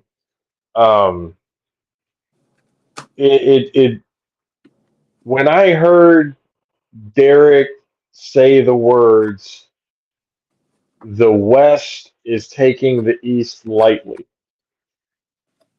that was a red flag for me. Well, I think it's also fair to say that a lot of guys in the East take the West lightly too. I think Well, I that's mean, natural. but I that's think the that that's thing. natural. When I asked Rob the same question, he paused for a quick second, but then when he said it, he said, "No, the East is not necessarily taking the West lightly." Not anymore. Not anymore. Look, what is a lot of this back and forth and this rivalry come from? It's from the shows in which these guys were given an opportunity to kind of talk to or at each other or whatever, on like RTU, shouts to Keith Salmons, and those types of shows. And what was happening is that guys who weren't watching the film of the other teams started doing this. Man, y'all suck, right? You guys don't have any talent. There's no way you have any way to handle us. There's nobody in this country that can take us down. Dub, who am I quoting verbatim with those quotes? What team and what players from what team am I quoting when I say those words? Are you calling the Insomniacs? I'm quoting the Insomniacs, but I'm also quoting the 2018 Gators after they won their championship and failed to repeat. The 2019 Immortals, who won a championship and then did not ever play another down. Because when they came into the league, they had to wait a lot longer than Vegas, but they said the same thing. Yo, we're going to win this shit year one. They had a player that scored like 70 touchdowns in a year. And that's not hyperbole. His name's Matt Riddick. He just got signed by the Boston Brigade pro flag team. And he was the MVP of the league in, I believe, 2018. And the Insomnia, I always say the Insomniacs, the Immortals lost to the U. So I think they always lose to the U. But no. In 2018, they lost to Baltimore. They lost to the Vikings in Baltimore. No, that was the they were the Vikings. I always forget because I changed one of the team's names. It was the Vikings, but they were the Kings first, and I changed their name. But so I guess my rant is, and our point as the East Coast is the hubris in which we hear the Insomniacs speak after their rhetoric could have been, we honestly were glad we played the Nightcrawlers. They were a great team, but we wish we had the East. If that was the energy that they were coming with, I would be on their side. But what they're saying, and correct me if I'm wrong, Dub, because I think you, Scott, Derek, and even KC and just in the comments are also saying that nobody can fuck with the Insomniacs. Dub, what happened to the Insomniacs wearing Insomniacs jerseys when they went down to that flag tournament in Tampa? Well, they did not Lost win. or won? They lost. Lost. So people can, everybody's human. If you talk like that, then what's going to happen is the same thing that happened to the pit bosses in the fall early last year when they were beaten up on the OTT and the what was it? The Hunters or something? No, the Gold. Pit bosses are the team to beat. Talking all that shit. RTC comes on the 3-on-1 podcast and says, we'll see. We'll see them this weekend. Kryptonite blow them out. Then the Hunters were undefeated. And then K Uno was their quarterback. And they started talking hella shit in the fall last year. And they were undefeated. And they were playing the Pit Bosses. And the Pit Bosses just recently lost to Kryptonite. Humbled. Then the Kryptonite were the undefeated team. And they went right to the fall championship talking all that shit. And then Trey Robinson played like Vince Young in the Rose Bowl. And Darnell Richardson had a chance to throw a touchdown pass almost as time expired to RTC wide open down the field. And he missed them by like a yard and a half. Great throw, the great route. It was a great effort to get to the ball. RTC, you know that man just absolutely tried to fly for the ball. And then you know what happened? Kryptonite got humbled that day. And then the goddamn coach of the championship team started talking shit. Dub, what do you remember that coach? Who's no longer coaching in the league? Yes. Yes. And guess what happened to his team when he didn't have hubris and humility and know what it takes to win? Isn't just saying that I'm the fucking best and look how big my championship trophy is. The team, in a sense, basically blew up and broke up. And if that pattern that I've called every single time holds to form, who is standing with the crosshairs on their back for the same kind of bullshit, which has nothing to do with their talent level? And the only saving grace that they have is, like you guys say, their third string can boat race their competition so they don't even have to try anymore. That's the Insomniacs. Good luck on the season. You guys have the target on your back just like BIC did, just like the U did the year before, just like the Immortals in 2018, just like all the teams before. And very few teams repeat. There's no question. And this is the question that I would have for the Insomniacs. How are they going to handle being the hunted? Because, as you know, trying to get to the mountaintop is one thing. Getting there is another. But now trying to do it again, but knowing you're going to get everyone's best effort because now you're their Super Bowl. You're their championship game. You get, in our case with the ESNFL, you get 7 of those Super Bowl type games from your opponent. How are you going to handle that? Now, again. Well, to be fair, though, and I think this is kind of where the argument will end up going to answer that question. When we're talking, unless we're including the fact of, or we're including the possibility of that interconference play during the regular season, which things are apparently in the work. Hopefully, things can be done, and that could happen. There is nobody during the regular season in Vegas who you can convince me will give the Insomniacs any sort of run for their money. All right, so you have now challenged myself and Dub. You have now challenged us, okay? I love that this is A7 again, so I'm sorry, Josh. This is just... No, that's okay. Go ahead. We already all kind of picked who our Jordan, champions are going to be. Let me just ask you this. Jordan, to answer your question, the U was the last team to repeat in 2020 and 2021. To answer your question, Jordan. Yeah, and before that, there was a team that really they almost did the Bills in the Chiefs, and they made 4 consecutive championships, and the first 3 they lost, and one was they were beating Rob's BIC, and then they were up by the same score that the Nightcrawlers were at. I think it was like 13, and then lost, right? So go check the Jordan Davison. I give you a lot of shit. I love that he's watching. I give you a lot of shit, but that's only because I kind of respect a little bit where you're coming from and what you do.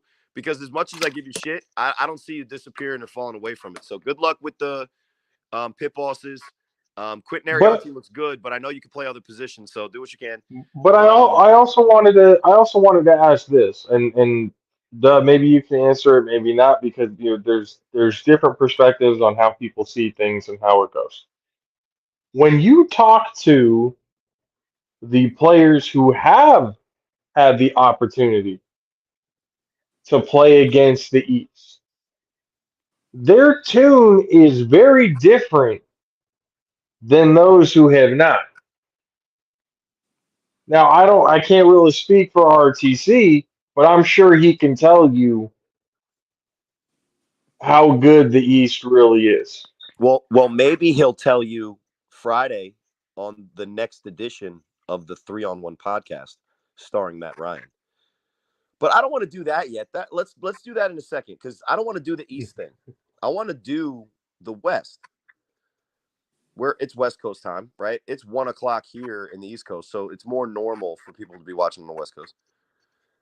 But Dub had a good question, and I think it's a good tone in which somebody should have when they're covering, the teams. But what I would ask is, Dub, why is that not the conversation at times that your show will have?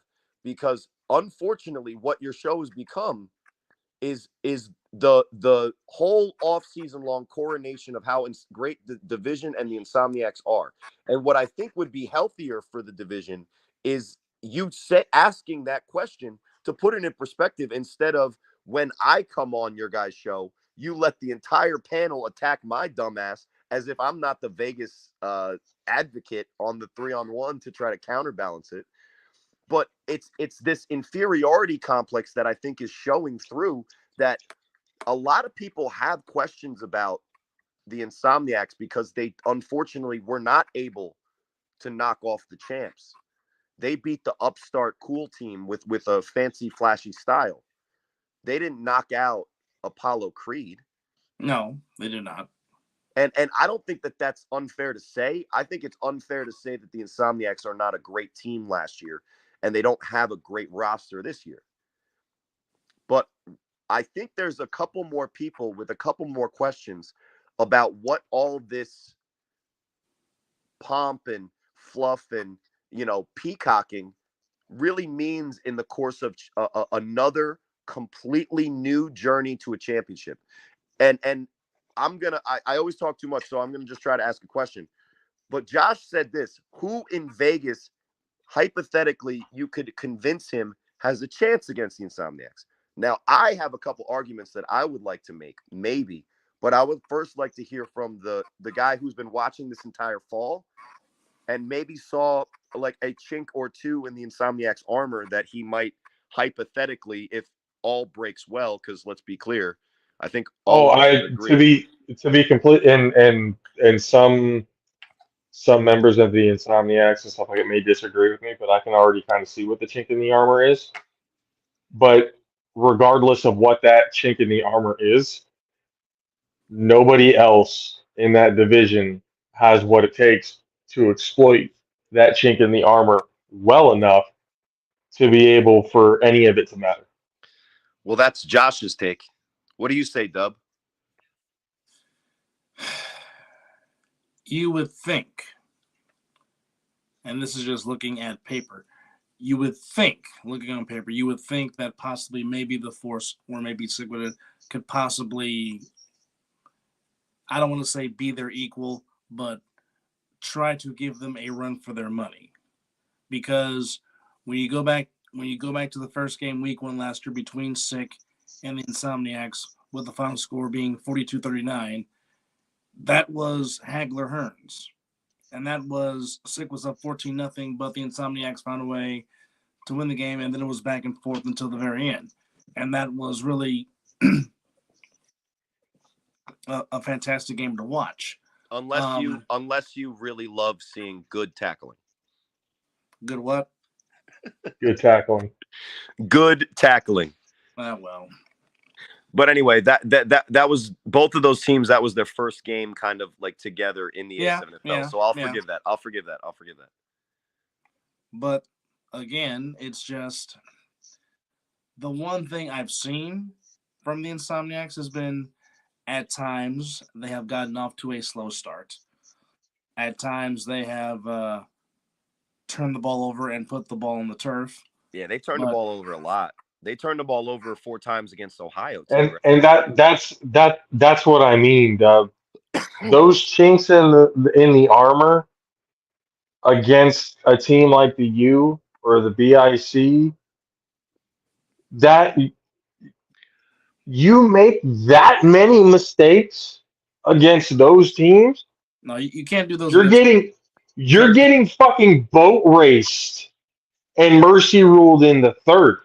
That's They what's they happening. There's they no question about that. they turned the ball. They didn't turn the ball over against the Nightcrawlers, right? I think they had a clean sheet against the They did Nightcrawlers. not. They did Mm, not. No, they didn't. They did not. They did not have. They did not I have think any. they not had that I can recall. they had They didn't. turnovers on downs, but they didn't have fumbles No, or interceptions. the only Mm-mm. the only two that would have been interceptions was because the defender was out of bounds. I mean, the great one-headed interception that Logo had before he bounced. No. But yeah, that one was But crazy. but That but was but insane. But but no, to the answer Danye but Lions play was also huge. yeah, but to answer your Yeah. question, the Insomniacs had no giveaways. They did not turn the ball over in that championship game. No, to answer your question. If they turn the ball over 4 times, Dub, in that game, what's the score of that game? It ain't what it is It's or Given what it was. it's given the it's the fact, score of Insomniac sick. That's what it is. given the And fact, given the fact this that is not. given the fact that the Sorry, go ahead. Nightcrawlers almost scored at will. Let's just say if they do turn the ball over 3 or 4 times, it's not close. It's probably a blowout in the fourth quarter. Yeah. But Mike Tice would have actually gone home yes, he would have gone instead home. of asking for another beer. It's exactly now. Yeah, he was again, supposed to be at the podcast, that guy. Nah, he was cool, man. He was cool. Yeah, he's a good guy. But again, But like that's my question throughout the whole thing. All right, Because but so Dub says force and sick. I got a chance. Now here's my thing. I think that when you talk about the Insomniacs, I think that the big Rob effect is going to start happening a little early in their careers. Rob played offensive line, and then in his beginning of his year, he played offensive line and defensive line in the Town Beef, which is a totally different thing, and it was kind of ugly. You had to be like a monster like Rob to kind of survive. But I love the nostalgia that I just added there. It was still football, guys. But I made it sound pretty cool, right? It was like Titans clash on dirt and glass. that's really what it was. There's gonna be movies about Rob doing that kind of shit, but I was there. I threw for 700 yards on this team one time. His running back had 11 touches and 9 touchdowns, so we lost still. So I as always I digress. But so I think that they're falling under the big Rob spell. What does Rob say about playing ass teams, guys? He doesn't show up, right? he doesn't. He does not play in those games. He's not driving out there to play them. They're bums, right? What if Kenny Mack, who said this to me, he said it on one of your guys' shows, I think, or he said it on this show, that he's not he's at the point where he's got a lot going on. He's not playing every game, but he's going to show up to play sick in the playoffs. Now, if the Force had him if they had the Force week 2, maybe it was even be better. But my argument was not going to be the opponent that the Insomniacs played week 1, but the week that they played, and it was week 1. And I was hoping to God that I could watch De'Aaron Fox and I could see the things that I was promised. Now, maybe he's in the wrong system. Maybe better coaching. Maybe this, maybe that, maybe this, maybe that. I don't know. Maybe a lot of maybes for a quarterback, last only so long. But, good luck, buddy. But I think that if that hypothetical situation, Jay, is week 1, a team like the Force that the Insomniacs are not taking seriously, listen to the way that they talk about their own division and everyone else in the country. They're going to let guys not show up because they're Big Rob, and that's ass. And they're going to let a team get close. That's going to be one of the things that I think might or will happen. Now, are they going to lose that game? I don't know. They're pretty deep as a roster. But a couple guys don't show up for a game, and the Insomniacs might not be that same team. Yep.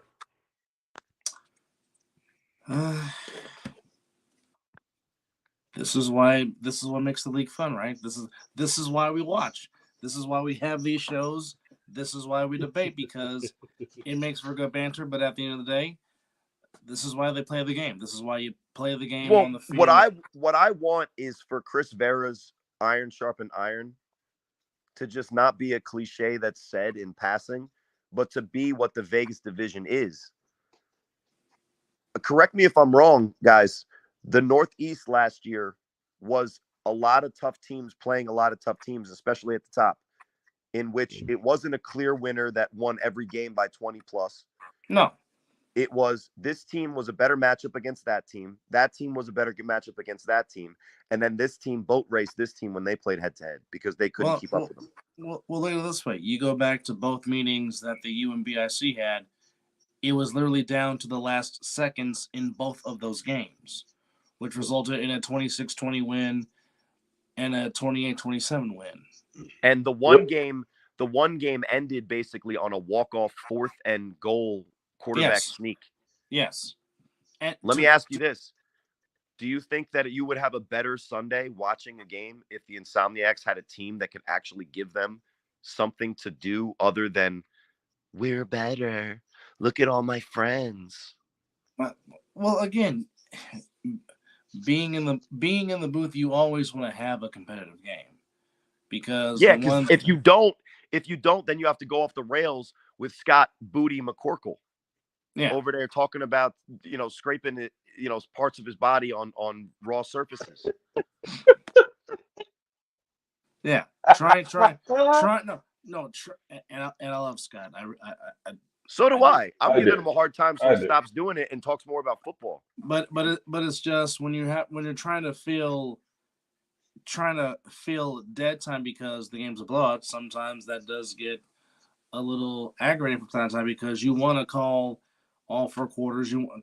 Okay, for example, the 2 games that Sick and the Force played against each other last season were both fun games, which was one score, the final score was 21-14, and then the playoff game was a 27-25, barely escape win for Sick, which that was riveting.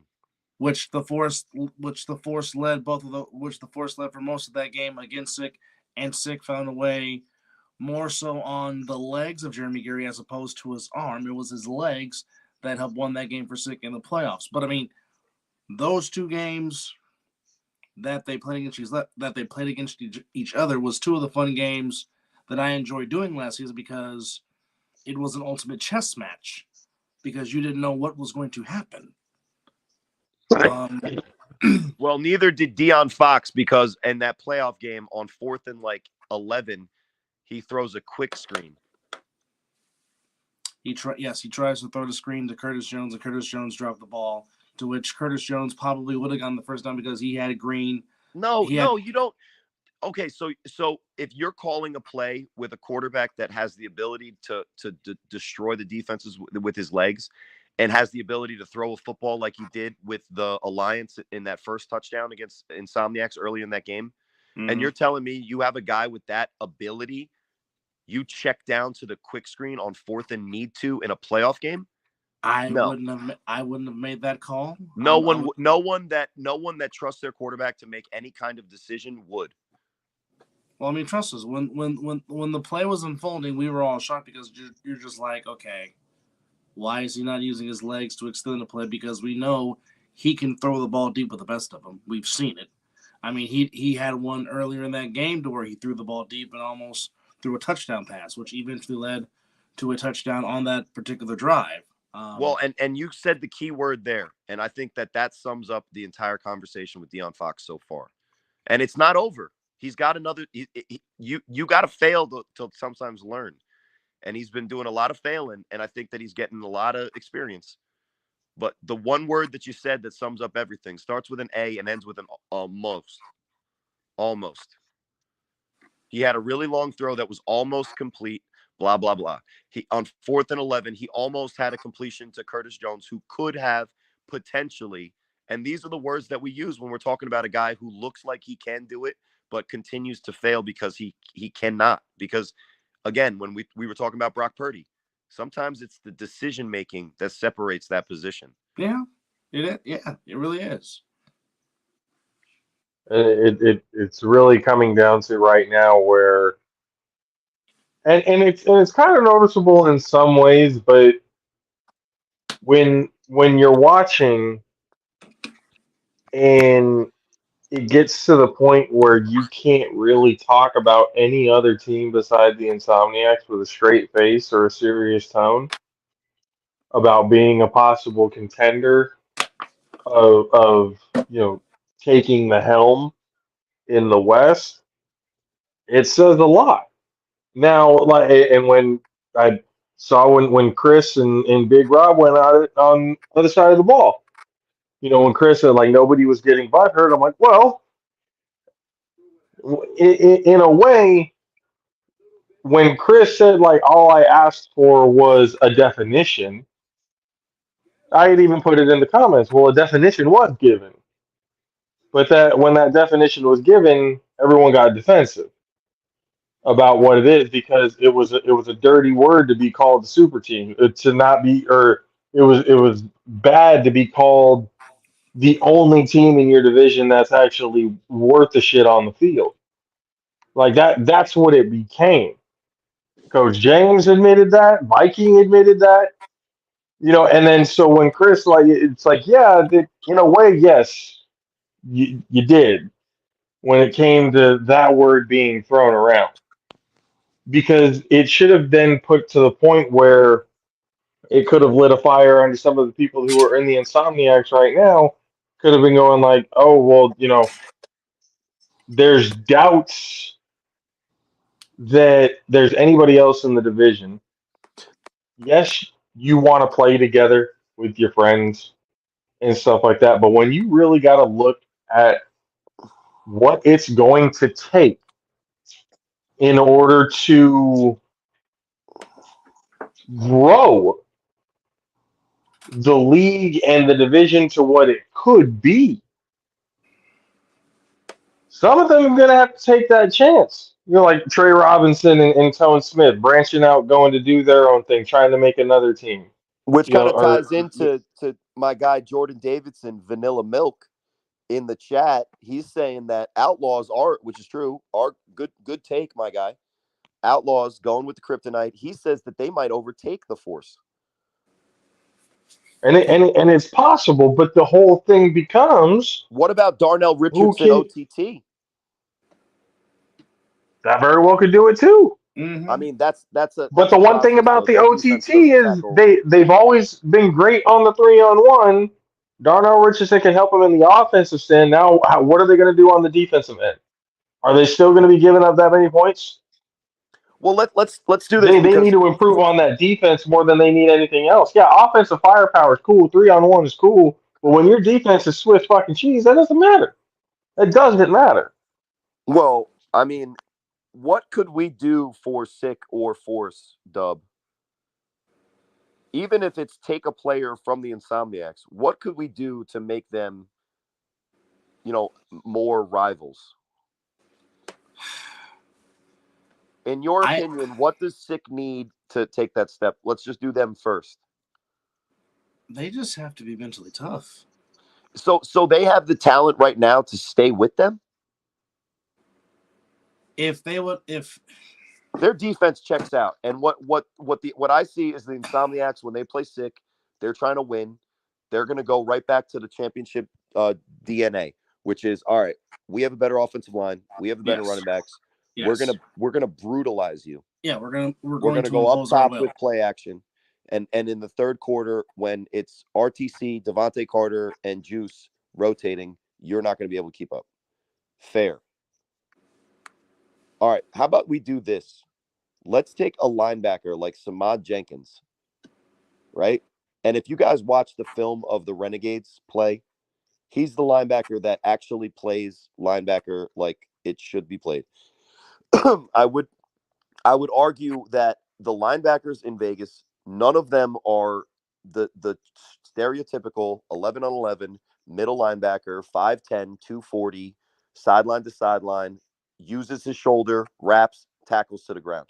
Nobody exists like that in the division. Tone Smith is a really good linebacker. The new guy, what's his name, Reeves, for the Insomniacs, pretty good. Jeremy Reeves, pretty good, right? I'm not dissing him, but on a Sunday to Sunday basis, Dub, do you ever see somebody form tackle somebody full speed like the running backs that we talk about in the Vegas division? Form tackle with the shoulder, wrap, drive a guy to the ground. Because the only big hits that I see are things like, and shout out to my guy Packer, but it's the crackback block on defenseless guys, and then it's a ooh, because that's where we see toughness in the Vegas division right now. And if you take a guy like Samad Jenkins, if you take a guy like the Wolverine for the Watchmen, who I love watching play. He's one of my favorite defensive players to watch in this league. He really 5'9", 170. I know Jordan's being a smart ass right here, but Where is he? OTT defense has improved, Corey. They went from 92 to 62 against the sick with it. Yeah, Listen, okay. they went from not Okay. trying to tackle to tackling with their fingertips. The further they get down the arm and to the shoulder, the lower that number is going to go. Jordan, great takes, man. Listen, I'm a fan. Go out and prove me wrong. I'll be the first person on the podcast to start calling you a different name, but you're not Michael Vick, my guy. I'm sorry. So you're not. It doesn't matter. I know you're lefty. We can see your complexion. Man, you go out there, I'll call you melanin. If you go out there and ball, I'll start calling you melanin milk. Oh, stop it. Stop it. Stop it. You could just say chocolate milk and we'd be fine. Or you white could just chocolate. leave it there. That'd be okay. White chocolate milk would be good sounds too. Better. Chocolate milk. Go out there and do chocolate milk, my guy. I don't know what you got to do, but you do it. But I mean, again, with everything going into March, there's a lot of conversation. There's going to be a lot of heated debate back and forth. There's going to be people getting upset. There's going to be people wanting to defend each side of the ball, so to speak. And it's all going to come down to when the time comes, who's going to show up. And the biggest question, I think, in my opinion, is for Vegas, as a division, it can't just be the Insomniacs. Well, how Something about this, needs to be guys? done. Something needs to be done to where that talent, or I mean, you can, where you're diluting the pool, you do whatever you want to. But again, you got to think about the growth of the division when it comes to spectators, everything outside, bringing the viewership and all that. People are only going to take getting blown out by 40 for so long before it gets to the point where, okay. Yeah, Zelly Daniels, weak move, bro. You should have joined the Force or something. That's weak, man. We're better. We're better. So if Matt Ryan's listening, the first time I do the "We're better," he's gonna turn it off, and I apologize. So now I can talk bad about him. No, I'm sure he's getting. Here's the last. He's loving it.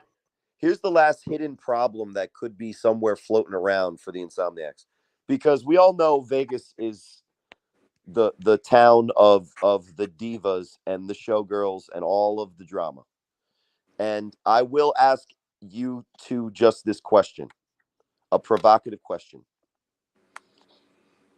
What are the chances that the same thing that happened to the pit bosses, or something similar, that like that crazy player movement, like 2 weeks before the season, frantic, like crazy, unthinkable crap? What if that happens again this year to the Insomniacs? Is that better or worse for the league? Happening to the Insomniacs, as in what, like their Remember team what happened gets? to the pit bosses? They won the yes, they had everybody, and all right. of a sudden they split up, and some of the guys went to sick, some of the guys went to Insomniacs, and all of a sudden, so basically, the Insomniacs kind of taking that role of the pit bosses, and everyone kind of going their separate ways. What if Q Burtz is just tired of the slander and goes and brings all of his friends? What if what if the Insomniacs split up as the TMNT and the Nighthawks, which they don't say in these super team conversations because they know they're wrong, and they are two teams that already combined in flag. And you've lost the argument now, so just stop it, all of you. Dub, I know you never do that. Takes on the playoff setup this year. Yeah, we already have somebody crying about it, and it might change. So, to be continued. I mean, And once again, it I'm is right, what it by the is. way. Guess what? Once again, I'm 100% right. Did you guys listen? You know what I'm talking about? Yeah, yep. I listened to, I think, all but the last 10 minutes of it, I believe. It might have been in the last 10 minutes. Jordan Davison, did you listen to the 3-on-1? Do you know the take that I have? When I had a clairvoyant voice come through my head all the way across 3 time zones? The Corey Hammond take. No, it wasn't me. It wasn't me. Somebody's voice was channeled through, and I said something on the show, and it's just a hidden egg, and you'll see. But guess what? I was right. I was basically Corstradamus, as I always am. And to be continued is all I have to say, Jordan Davidson. As a fellow quarterback still playing, you just got to take care of what's in front of you, win the game in front of you, and then head on to the next one. Everything will take care of itself.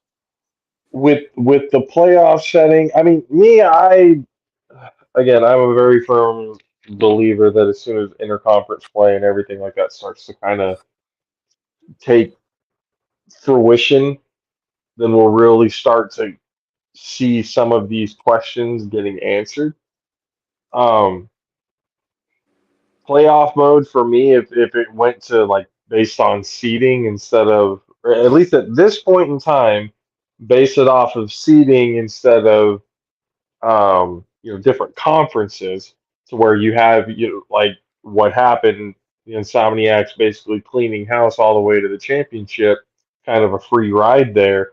So whereas when you seed it from 1 to 10 or however many teams that you want to start it off with, you already kind of get that conference play as the or that interconference play as the season goes.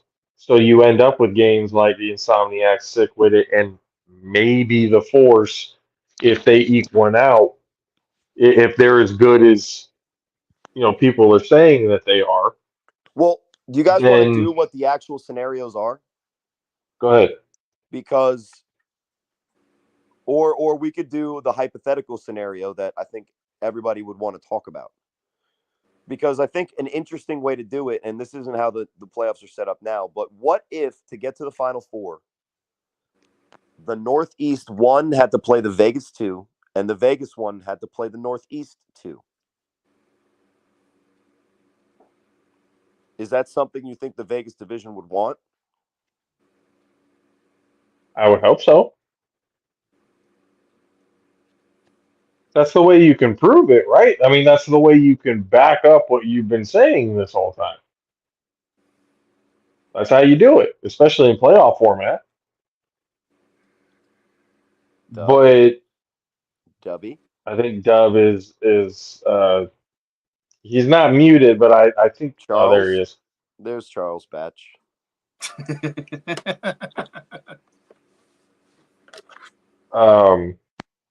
Did you happen to hear the playoff scenario that Corey presented? No, I was going to watch the 3-on-1 after we get off here because I know they had talked about the playoff scenarios. Yeah, and more stuff. But there's a part in the show where I channel the voice of the collective they from 3 time zones away, and I have a reaction to the way that the playoffs were set up currently, and right now, like literally, and I'm breaking, but this isn't a fact, but it's possible that the current playoff system is up for debate. So I don't know. We'll see. I am privy to some conversations, but you're not getting all of it from me. But it's interesting. But the way the playoffs are set up now is the division winners do their thing. And because Vegas has the most teams and the Northeast have the same teams, they have their own little bracket kind of situation.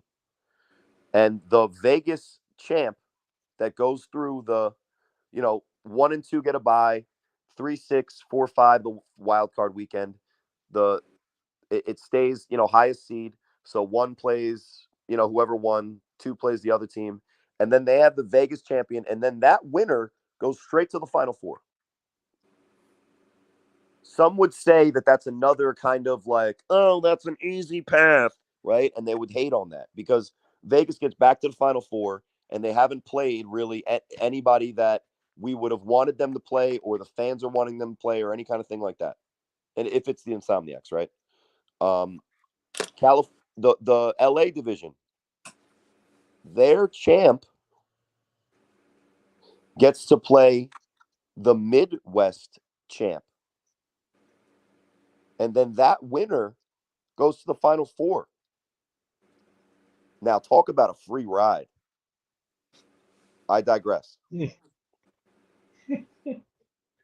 Now, the Northeast, and listen, if the Aces win their division, which they've clearly done year in and year out, and they face the Sin City Chaos or whatever the Ohio team shakes out to be, but let's say it's Sin City, that means the LA team has a legit shot to be in the Final Four.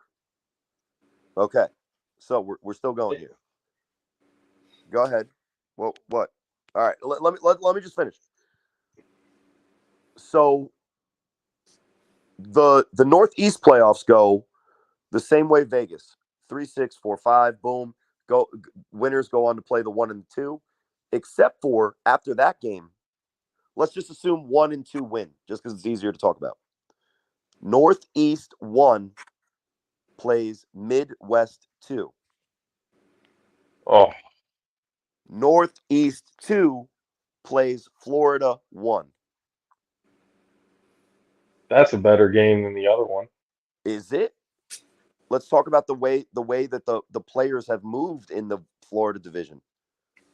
No, Let's really I'm think saying about it. Northeast taking on Midwest, which 2? is Oh my god. Ohio. Oh my god. What? We can't show that. That's going to be like NC-17. Like, yeah, It's going to be gory. That's going to be dangerous. some would call it borderline necrophilia. Are they It's already dead? They literally just lost the championship in Ohio, so they're already dead. And then the Northeast 1 is now defiling their dead corpse. Yeah, basically, it is necrophilia. Oh, that sounds almost as bad as the current animal schedule. And by the way, you're welcome, animals. What? the top 16. I don't know about the top 16. That seems like a little much. Well, whatever. I mean, the The playoffs top shake out so 16 would that, be a little too much. listen, the playoffs are going to shake out that most of the good teams, if we were to do a 16, would be Vegas and the Northeast anyway. But the way that the setup is currently is that yes, Florida takes on the Northeast 2 to get to the Final Four. But if the Northeast 2 beats Florida and the Northeast 1 takes care of business, then that means that the Northeast now has 2 teams in the Final Four.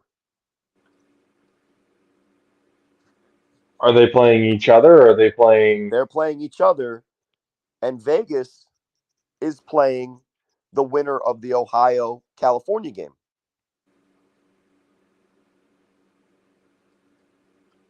So it's another easy for Vegas. Well, it's also a guarantee. It almost seems like it's written in the stars, either a guaranteed Northeast or rematch with Florida. I So see. that That's was where the I way. think Listen, so that's the the way that they seeding were would be structured. That's the way that they were structured. subject to And change, yet, right? that wasn't good enough because somehow the East could potentially get 2 teams into the Final Four, but they have to play each other. And then Vegas literally, if the Insomniacs are who they think they are going to literally stroll through the regular season and postseason to another championship appearance. But yet somehow it's still unfair. But anyway, whatever. I don't know. I'm thinking right now again. The seeding is, and this is just me. The way they go is the way they go, and that's you know, I'm no decision maker within the A7FL, so it's really just an opinion at this point.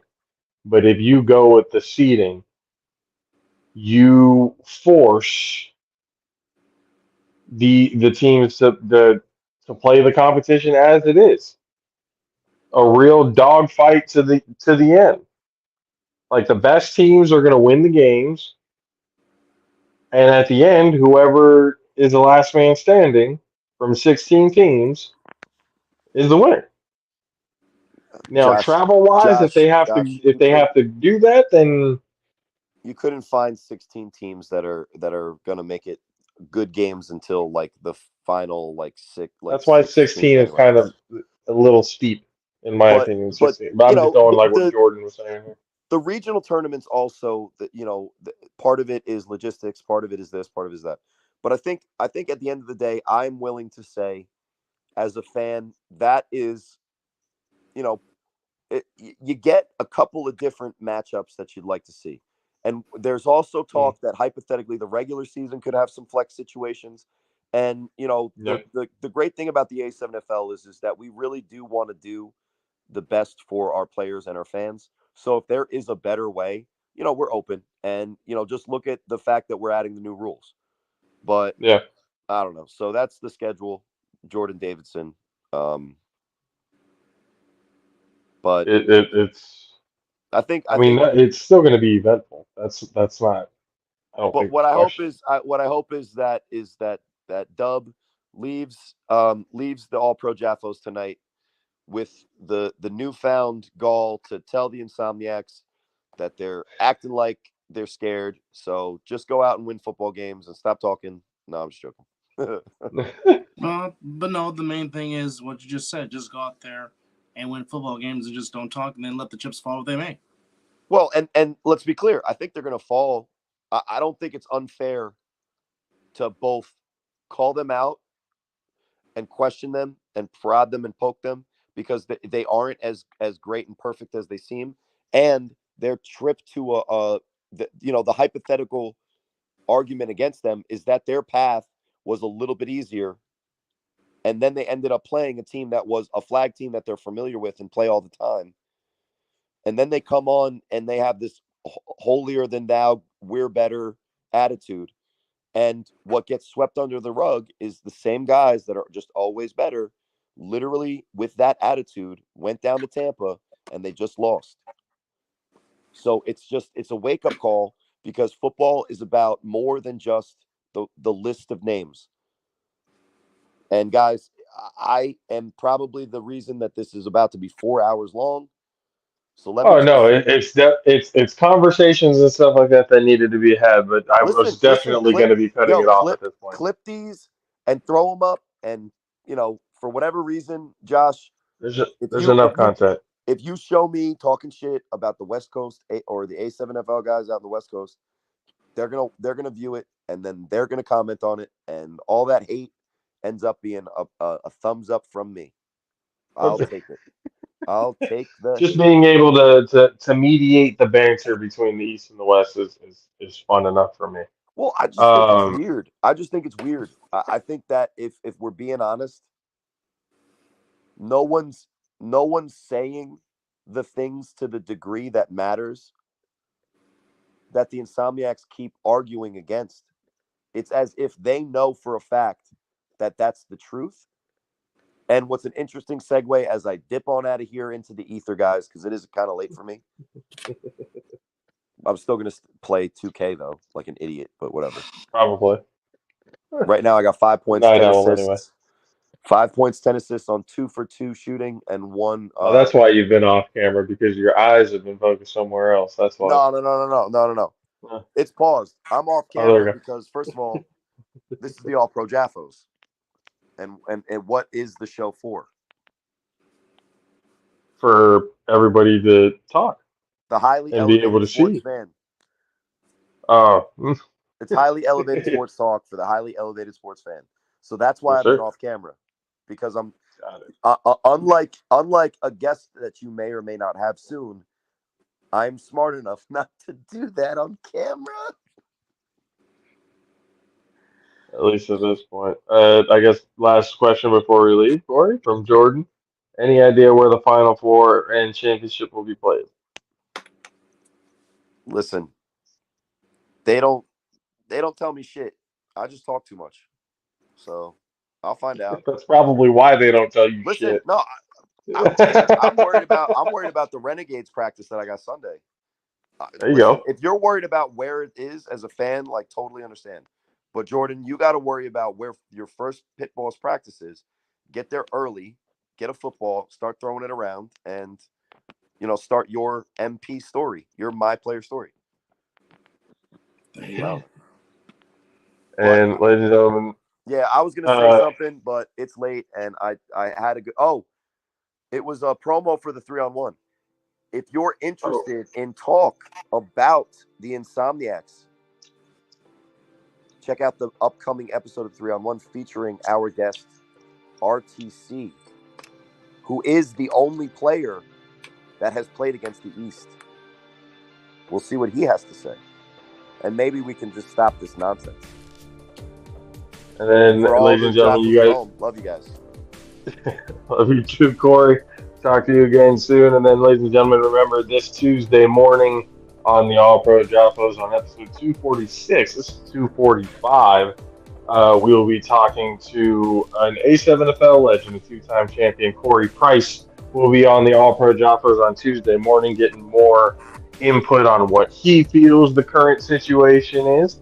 The NFC AFC Championship games are going on this weekend, and it's got, I know, me stressing, and I know a lot of fans out there stressing as well. So enjoy that.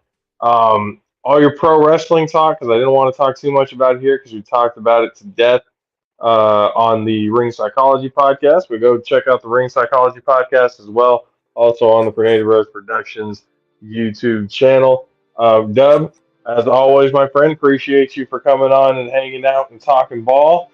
Appreciate the invite. Absolutely, Corey. Don't forget, Thank tomorrow, 5 p.m., me and Chris Vera talking ish. We will also have our own preview of Championship Sunday of the AFC and NFC Championship games. And of course, as always, the Mizzle Dub Show, our latest episode is out on our YouTube page. So please check us out there. And as always good to be on the show with JP, Country K, and DJ Matt Sticks. Support the JAFFOs. More importantly, subscribe to them. Subscribe. And let your friends know, people. It's good talk all the time. So once again, highly elevated sports talk for the highly elevated sports fan. Myself, JP, Dub Alvarez, Corey Hammond, DJ Mad Sticks, and the 610 Beast from the Southeast, Mr. Country K. We'll see you guys next time.